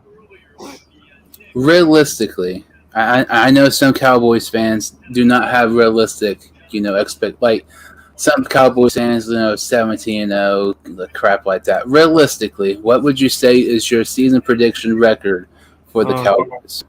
Since we have 17 games now, I think, I'm gonna say 12-5. Okay, I could see that, and I know lots of fans don't like the Cowboys, but to me, I think that's possible, and I do not think that's out of the question because honestly, the Eagles suck. The Giants, I mean, I don't think they're going to be great. They have all the pieces, but Jones is a fumbling turnover machine, and with Washington, Fitzpatrick is like so inconsistent. It's either Fitzmagic or Fitztragic. It's like realistically, I would be shocked I know the Cowboys defense last season was horrific, but they got some nice pieces. I would be absolutely shocked if the Cowboys don't win the NFC East. It's theirs for the taking. No, it's up. The NFC East is up. It's up to us to win the NFC East because I feel like the Giants are still building. The Eagles are. We don't know what the. I mean, I'm happy. I want the Eagles to go last. I hate the Eagles. So the Washington football. I think Washington football team has a chance to compete with us. I really like what they're doing with their team, but I think the Dallas Cowboys. It's for us to grab. So I think we're gonna win the NFC East. I think. So. Yeah, Washington to me, like you said, is the only team that even has a remotely chance of competing. Fitzpatrick to me, I really feel like Washington would have been better off trading up to get a top quarterback than Fitzpatrick because they're going to be in this exact same situation again. I know some people say, they got Heineke. The guy played one good game in the playoffs. I mean, TJ Yates, a quarterback for the Texans years ago, who had one good game. He played one game. Exactly. One good game in the playoff game against the Bengals. Nobody's heard of him ever since. No. And it's like, to me, the Washington has all the pieces on defense. They have some nice pieces on offense. If they can get a guy, okay, let's say Andy Dalton. Right. I'm taking Andy Dalton. I mean, we're Bengals fans, you're Cowboys fans. Saw him last year. He's not great. He's not horrible. If they he's about mid level. He's a good starter if you want to kind of sit there. If you want to compete, he can get you that. But he can't get you to the Super Bowl. Yeah, and it's like with them, I don't really feel like Dalton even has to elevate his own talent. Like in Washington, if Andy Dalton is average, I feel like Washington is a sleeper Super Bowl contender. If he's good, I feel like they can win the NFC East. I know Fitzpatrick, he can throw for all those yards and have comebacks, but Fitzpatrick's only had one game in his one season in his whole career, where he's had over a 500 winning percentage in a season. And it's like that to me. That kind of further proves the Cowboys. I would be shocked if they don't win it. They improved far more than people think, especially on defense. Like Micah Parsons, that was a great pick. I love that pick. I love Micah Parsons. I think he's gonna bring a lot of intensity to our team, and I think Dan Quinn is he wants him to be I think he's trying to mold him into the next Bobby Wagner, what he had in Seattle. I think with the players we drafted, I think it truly relates to what Dan Quinn had in Seattle. I'm not saying we're going to be the Legion of Boom 2.0. I think he's trying to build the defense what he had in Seattle, and we have a long, lengthy defensive backs now from the draft, and I think this defense is gonna come. This defense will be much improved from last year. I'll tell you that because Mike Nolan was a disaster. But Dan Quinn is a much better defensive coordinator. So, And the Cowboys, I would say for the most part last season had the worst defense in the league. I honestly think they're not going to have the worst defense in their own division. You can make a case, honestly, they might have the second best defense in the NFC East after this season because they have a better defense than the Eagles. I would say talent-wise, they have better players than the Giants. It's just a matter of they can execute. They were unable to last year, but the NFC East is far better than people think, but it's still a two-way race between the Cowboys and Washington. It's very, very intriguing. And so you're a Yankees and a Knicks fan, right? I'm a Yankee fan, Cowboy fan, New York Knicks, and New York Rangers. Or you guys just picked up Quentin Grimes. Oh, that pick got traded to. It got traded to the Knicks. Yeah, no. It got traded to. Hold on. Wait, did he go to the Knicks? Is that official, or did we trade that pick? No, it went to the Knicks. Okay, good. All right. I'm pretty sure, at least. Let me see. No, let me see. Yeah, you guys didn't trade that at all. All right, we got. All right. That was a great pick. Yeah. So I think the NBA needs to do a better job to let these players know if they're getting traded or not, because it's kind of weird seeing them in a different hat, and then they find out after they get drafted. I think they need to do a better job of letting these players know beforehand somehow. Yeah, I agree. And I'm a big Celtics fan. I remember I cannot remember Dwight Powell. The Celtics drafted Dwight Powell years ago in the draft, and he had the Celtics gear on, but he was like immediately traded to the Mavericks. They swapped picks with Kelly Olynyk, and to me, it makes you would never see this in the NFL. No, not a chance. Especially with like the sewn jerseys that have everything. Now it's like very, very cool. I mean, could you imagine having a signed, sewn jersey of your name on a team you're not even going to play for? Yeah. Like that is that's something you're never going to see there. But also, you don't see as many trades in football as you do in basketball. True, but at the same time, like if you get you might be drafted by the Nuggets, let's say, but if that pick immediately goes to the Suns, I would say you should wear a Suns thing, not a Nuggets, because you were drafted by the Nuggets, but you're not even going to be a part of their team for a second. Well, when you look at these trades aren't official till when is it? Like July, something like August, maybe now. Yeah, when free agency starts, July 3rd, August 3rd, I think. Yeah. I'm trying to figure out, this guy who's picked by the Nuggets, how he gets in bones. That makes no sense. Yeah. But shout out to the NBA for honoring Terrence Clark's family. That made me emotional. Yeah. Yeah, we were talking. Because I'm part Kentucky. I like Kentucky as a basketball program. I'll root for him, and it just kind of hurt me. When he passed away. Yeah. Of how close it was to taking BJ Boston as well. I hope he gets drafted tonight. PJ, yeah. You think he will? I think so. I'm looking for my guy, Dwayne Washington. Because I'm an Ohio State fan. Yeah. So I'm kind of just waiting for Dwayne Washington to get drafted if he does. Oh, wow. Nuggets select Nashon Highland. Yeah, Bones Highland. Wow. Great pick. This year's draft is deep. This from last year. It is deep. I mean, then you have Josh Primo going 12. So I think Brooklyn's next, right? Yeah, I haven't taken Herb Jones. Okay, they can get. They're good enough. They can get anyone. I haven't taken Herb Jones. They need some defense. I love Javon Carter though. That pickup for Landry Shamet. I like that too. Much better. Javon Carter is much better than Landry Shamet when it comes to defense. But yeah, if I was Brooklyn right now, I would take Herb Jones. Herb Jones, yeah. Oh, Herb Jones, sorry. Yeah. It's Herb or Herbert. But he's Herbert. a great defensive piece. And they really need some defensive forwards. And, you mentioned Javon Carter. Yeah. he's one of those guys that's like he's not going to get you 10, 15 points. No, a game. he's like the PG Tucker type of player.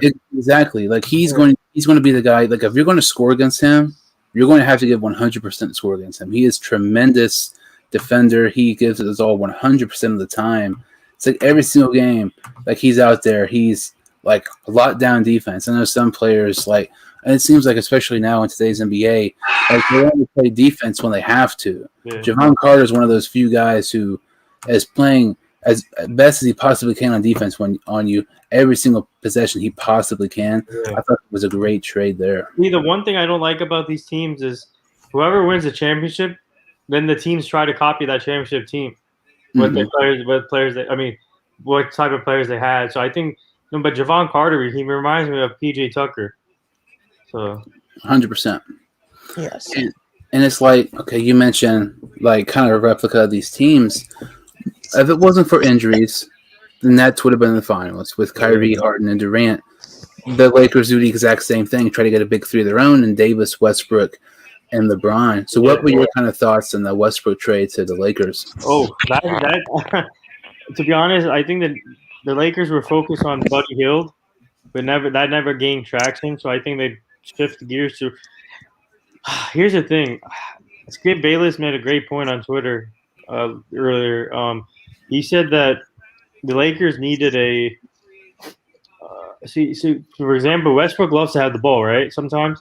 Yeah. So, and LeBron, I think it might work out, but I think that Skip Bayless' point was. Let me bring up his tweet. I think, to be honest, I like the move.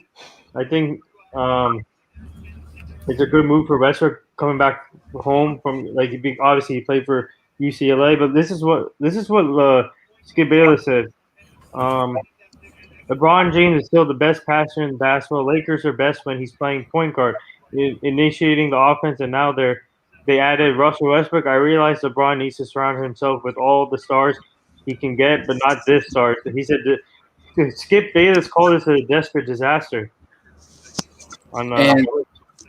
And you know something else. I mean, this is like I just don't see Westbrook and LeBron meshing out well, which is strange because realistically, let's be real. LeBron was the reason this trade happened, just like every other trade with LeBron happened. And you know something to keep in mind: this stream is just the first round. And if you're new to the channel, make sure to subscribe. We really appreciate it. Yeah, and with Westbrook, he's a ball dominant point guard, and LeBron, he might not be a point guard, but he's one of those point forwards where he's going to basically be a point guard in a way. Wait, he doesn't play the point guard position. Did you say Westbrook was ball dominant? I think he is. He constantly has the ball. This is, I mean, he does have the ball, but he also passes the ball a lot. Yeah, but I don't think like Jordan said, I don't think it will work out. But here's another thing. Here's another tweet from Skip. He said Russell Westbrook going home to LA will be on his best behavior for a while with LeBron, but he said the pressure moments like the playoffs, you'll see more of the "I got this, Ron." He said KD was right to leave Russ. Wow. And it's one of those situations where we've seen Westbrook, in clutch moments not really be great. Now he doesn't have to, lead a team on his back. He's going to be, the third best. I would say the third best player on his own team now, kind of like Harden was. You can make a case he's the second or third best player on that, being traded. But it's like I just do not see Westbrook and LeBron meshing out well. They're similar to the same playing style. Not to mention the Lakers have no depth at all. Drummond's not coming back. Kuzma, KCP, Montrezl Harrell's gone. They're going to have to be signing these one-year contracts like LeBron is famously known for. Guys like J.R. Smith, Kyle Korver, guys we've seen in the past, just ones who try to win a ring with LeBron. Something I think is very interesting. CP3 has a player option. If he declines his player option, he's going to the Lakers, in my opinion. I think that's the only logical choice, especially now. And if he would get CP3, then that would just – I don't even know how that would work. Wait, but, you mean there's a chance that they can get CP3 too? There's a chance. He has a player option. If he declines – Wait, even with Westbrook, they CP3 also? No, I can see it. Chris Paul has a player option in his contract. Oh, If he yeah. He's more than likely going to decline that, Okay. but you don't decline $42 million. Yeah, he's gonna stay in Phoenix. especially as like a Johnson. 47-year-old. Or Cam Thomas at this pick. He's Man, good. he's really good. He's a shooter. Yeah, but they need a big man though. He doesn't play defense. Yeah, they need a big man. Yeah. Just another. You just said he doesn't play defense. Just another reason I would say they would need. I mean, to me, like you look back at the Nets trade, one of the biggest reasons, like the Nets. I'm not already going to say they failed that trade. If the Nets win one title, they've won the trade, in my opinion. Yeah. But it's like a huge factor. I don't think people talk about enough is that Jared Allen was involved in that trade. Like he's done pretty good for the Cavs, and they don't really have that big guy. I know they have Griffin and DeAndre Jordan, but they're pretty much in the last part of their career. They're not nearly as what they used to be. And if this guy can't play great defense, Harden, I mean, he's known for sucky, horrible defense. Yeah. Kyrie's okay. Durant's not great by any means. You have like 4 scorers who are at best average. Yeah. For sure. So you said you're a Yankees fan. What are your thoughts on the whole Rizzo trade to New York? Let's go! I am pumped. This trade came out of nowhere. No one thought we would have got this done. But not only Anthony Rizzo, we got Joey Gallo too. Oh, yesterday. wow. So Kyle Schwarber goes to the Red Sox. Yep. Holy What? Kyle Yeah. Schwarber just went to the Red, but he's on the Holy- IL. He's on the IL right now. Holy Though. crap. That's a shocking trade. Yeah, I didn't he's expect he's on the anything. IL though. He's on the IL. Yeah. When's Juan Soto getting traded? Wow. But as a Yankee fan, I'm pumped. I'm psyched. Cashman making big moves for Joey Gallo and now Anthony Rizzo. Man, this Still- lineup got still more. losing the wild card round. Yeah, no, but no, now, but we're not done yet. We need more pitching, so we're gonna get more pitching. The Reds need a freaking Yeah, bat.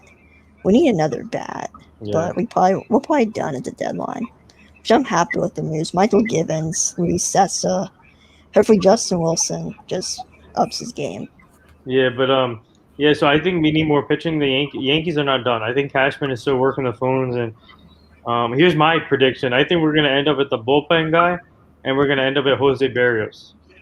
I don't think he has game Barrios. I think that's a little bit of a reach.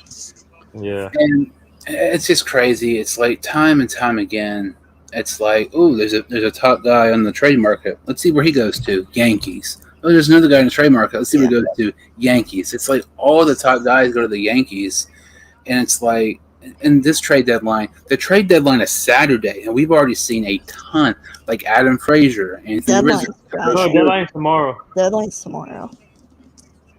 Tomorrow at 5 o'clock. Tomorrow at 5 o'clock is when it ends.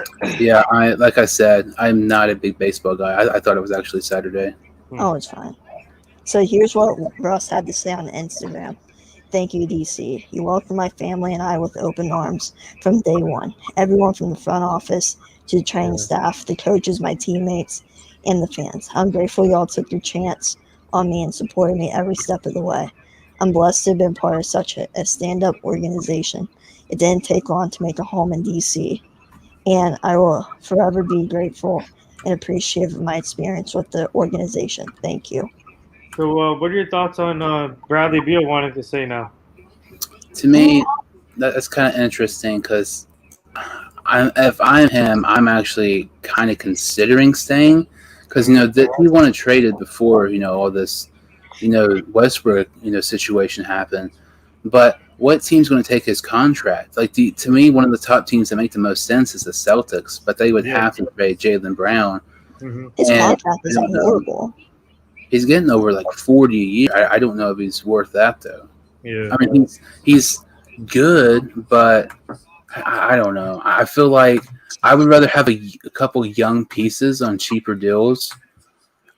Bill, to me, honestly, if I'm him, I would consider staying because I think he's a free agent not too long from now. so he can just basically sign wherever he wants for whatever money he wants. Basically, if I'm him, that makes a lot more sense because you can dictate where you go, you can dictate where your price is instead of not knowing where you're going to be traded to, and you can't dictate what team you're on and what players in relationships and everything like that. Right. To me, I think him staying really makes the most sense. Do you think? All right. Here's another thing. I've been hearing. Do you think Ben Simmons gets traded tonight? Nope. No. Now, at this point, I would be more shocked at this point than Westbrook being traded to the Lakers because He would have got traded earlier. Ben Simmons. I mean, he was traded. There was rumors he was going to be traded. The Philadelphia 76ers offered Simmons, but in return they wanted Wiseman, Wiggins, and 4 first-round picks. I don't know why any team would do that. If a situation like that would happen to a similar team, that's going to be one of the worst trades we've seen in recent memory. Mm-hmm. He's not a scorer. I don't know who we compare him to. He's not a great guy. He cannot lead you to wins by himself. He's not going to be the reason you win games at best. Like of your team, he has to be your second player at the absolute best. I don't know who would even take him at this point.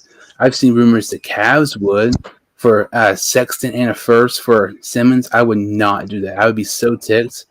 I don't know who would that's want. That's not bad. I mean, that's about the value you're going to get out of them. I mean, for Philadelphia to trade him, you're going to have to give that up. Right. If I'm the Cavs, I would not do that because realistically, the Cavs are going to probably have a top 10 pick next season.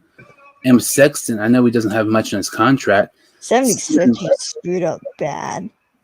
What? He took Jaden Springer over Jared Butler. Wow. I'm hoping Charles Bassey keeps on dropping. I hope he goes to Cavs or Celtics. Yeah. All right. So who did you have the Nets taken before they took Cam? I hadn't taken Herb Jones. He's still on the board, right? Yeah. All right. I think Brooklyn has more picks, so maybe they can. I think he's going top of the second. Possibly. I don't really know. Yeah, I like Cam Johnson. I like this Cam kid. He's a flat out scorer. But still, if they can get Herbert, then that's fine. Words just said on TV it does not appear that there will be a Ben Simmons trade tonight. Wait, what? There's not going to be a Ben Simmons trade tonight. Who said that? Woj. Okay. This seems like this is one of the longest NBA first rounds ever. Like this is 3 hours and we're still not done with the first round.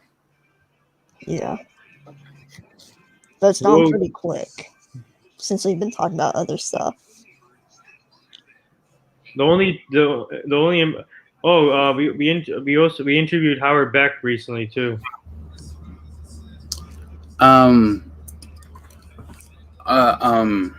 So who are some of the Hall of Famers you've been able to interview and stuff? We had Isaiah Thomas on the show. Wait, I remember that. Yeah, from the Bad Boy Kid. How'd you get Isaiah Thomas? His daughter helped me out. Isaiah Thomas, Brian Urlacher. We had Jay Williams, Jay Billis. I want Jay Billis on. Yeah, he's awesome. We had Lance Briggs. We're at 864 episodes right now. So. Is that in a year? Yeah. How many interviews do you do in a week? So we last year we've done like 6 or 7 episodes in one day. So. Wait, huh? Crazy. Yeah. Six or 7 episodes in one day. Holy crap. Yeah. So the other day, the basketball tournament deal in Columbus. Yeah. I got to meet Dan Dockich. Really? Yep. Wow. I got. Did you interview him? I couldn't. He was on the court. You should try and get him on your show since you connect. No. I followed him on Instagram. I'm not gonna bother him. Like. We got you. We're gonna help you out with some guests. We got you. Thanks. You didn't have to do that, but I greatly appreciate it. We helped Jordan and other people out too. So. Hey, this man got Fred Johnson. I want that interview. Who? Isaiah Thomas? Jordan got Fred Johnson from the Bengals. I would love to have that. Oh, Fred anyway. Jackson, you mean? Fred Johnson, but Oh, Fred Johnson. Sorry. Yeah. yeah. Did he ever respond back to you? Oh no, No. not yet. Probably he's busy with training camp, so probably. He didn't reply. I don't think I ever DM'd him. I think these now it's too late because they're focused on training camp, and then the Yeah. preseason starting next week. My Cowboys are playing in the Hall of Fame game this year against the Steelers, August 5th. Huh. So that's next It's week. already NFL season. That's Yeah. crazy. Can't wait. Let's go. I want to get some NBA guys, but I don't know. I like my dream interview, like Dream's Dame Dollar, like Damian Lillard. Damian, yeah. Like he's like my favorite player in the league besides We had Tatum. we had ISO Joe on the show last year. Oh wow. If you message Fred Johnson like in a week or so or something like that, and if he doesn't respond, or if it shows that he's seen it and if he doesn't respond, let me know. I'll message him. He's a super, super nice guy. Every time I've messaged him, he'll reply back. I tried to DM. Did any of the back, guests man. we had answer to you yet? I honestly, I've messaged a few, but I haven't got any replies. Like I've messaged Walter Jones. You talked about him, maybe. If he was one of those. I can reach out to him for you. I got you on that one. Yeah. He usually answers my message. So I'll reach out to him tomorrow. I got you on that. Appreciate it. And it's weird because it would be like I message some people, and like I don't expect a response back, and then I get one. As somebody I message, like I do expect a response back, Yeah. and then I don't get one. It makes no sense. Oh, Yeah. man. Oh, Brooklyn Nets are back on the clock. All right. They are. Yep. Oh yeah, they already know who they're picking. It's not Herbert Jones. Let's just say that. It's another big man. Oh, Dayron Sharp. Yeah, that's who they're taking. He's good. He is. This guy is good. I do think he went a little bit early out of college. I think he could have used another year at UNC. Yeah. But let's see how he does. I'm trying to see what Jason Preston's going. I'm a big fan of him. That's an interview I would like to get. Jason Who? Preston. Jason Preston. Yeah. All right. So the Nationals got the Boston number 19 prospect for Kyle Schwarber, which is his name is Aldo Ramirez. It's not bad. I mean, Nationals are just stacking up prospects after prospects. When you get The Dodgers. when you get Josiah Gray and Hubert Ruiz in Huh? the same trade, Yeah. they're the top two prospects. I mean, what are you going to trade him for? A pack of gum or something? Like, It has to be good gum. Like it can't be like fruit stripes that last like 5 seconds. It has to be Trident or something. What do you do? This Dodgers team, they find a way to get stars on their team. It's crazy. but then they get women beater people. Yeah. Fucking. I mean, that's why that's the reason why they made the Max Scherzer trade because of Trevor Bauer. So. Yeah, Man, that is possible. And now you have Clay Kershaw and Scherzer. they just traded for Danny Duffy too. Oh, yeah, that's right. I mean, Wow. you got a full starting five right there. When you look at it, But my Yankees are coming. They're coming. yeah, hopefully. We need a You pitcher. hear that every year. All right. We're not done yet. We need another pitcher. But Utah just I'm really pumped up for Anthony Rizzo and Joey Gallo, man. Both these players. We need left-handed bats, and they solved it. So. Memphis just traded up to pick 30. There's so many trades. Like I was saying, this was only going to be the first round, and this is literally like an hour longer than I expected it to be. So once this last pick here, we'll pretty much just wrap it up. So is there any who do you think throughout the first round, who would you say ended up winning the draft so far? The Warriors by far. Warriors. Them are the Rockets. I'll say the Pistons. Kate Cunningham, I like that pick. Yeah, but Obviously. that's like a lazy No. kind of winner. But I'm gonna say the Knicks. Actually, I like that pick. What we got? Who's Grimes. Memphis? Grimes. Who was Santi Aldama? Oh, that's the guy from what's that? Let me see. West Virginia? No, not bad. Oh, he's from Spain. I don't know where I said that. Oh, he played for Loyola. He's just 21 points a game. yeah. He's a European player. Over Jared Butler. Jared Butler's still on the board. Yep, and Io DeSumo and Miles McBride and Wow. Herbert Jones. I can't believe. Yeah. Just crazy second round. Some guys are getting beasts. Yeah, so I'm gonna say the Knicks and Warriors so far. I like the Warriors, and I like Who did the the Knicks get? quite a bit. Who else did they Grimes. get? That's it. This is Grimes. It's not The- bad.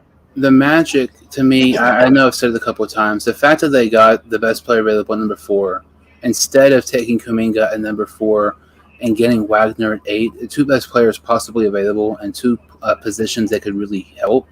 They won I mean, best those player are two available. best player available at both picks. You can't get much better than that. And the fact that they did not take a forward at number 4, they went best player available and getting the guard at number 4 and still getting Wagner at 8.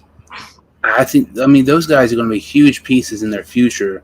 I would say the Magic and the Warriors are the teams who ended up winning in the I'm first. going to throw another team. I'm going to say the Rockets. I think the Rockets could have won this night. You get the guy from, Turkey or something. I'm Mhm. probably wrong on that. Then you get Gamba. Then you still get, who else did they get?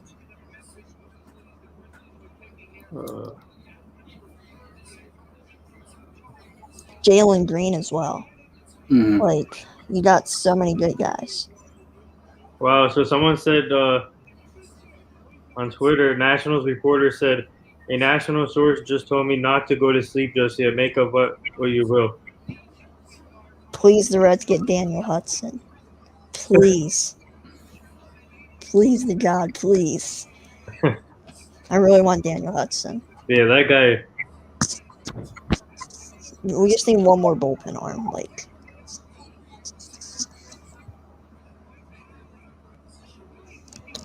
so, like, what's your guys' dream interviews? Like, if you had to have one right now, Mine is Jericho. who'd you say, Jordan? Jericho. Respectable. yeah. For me. I'm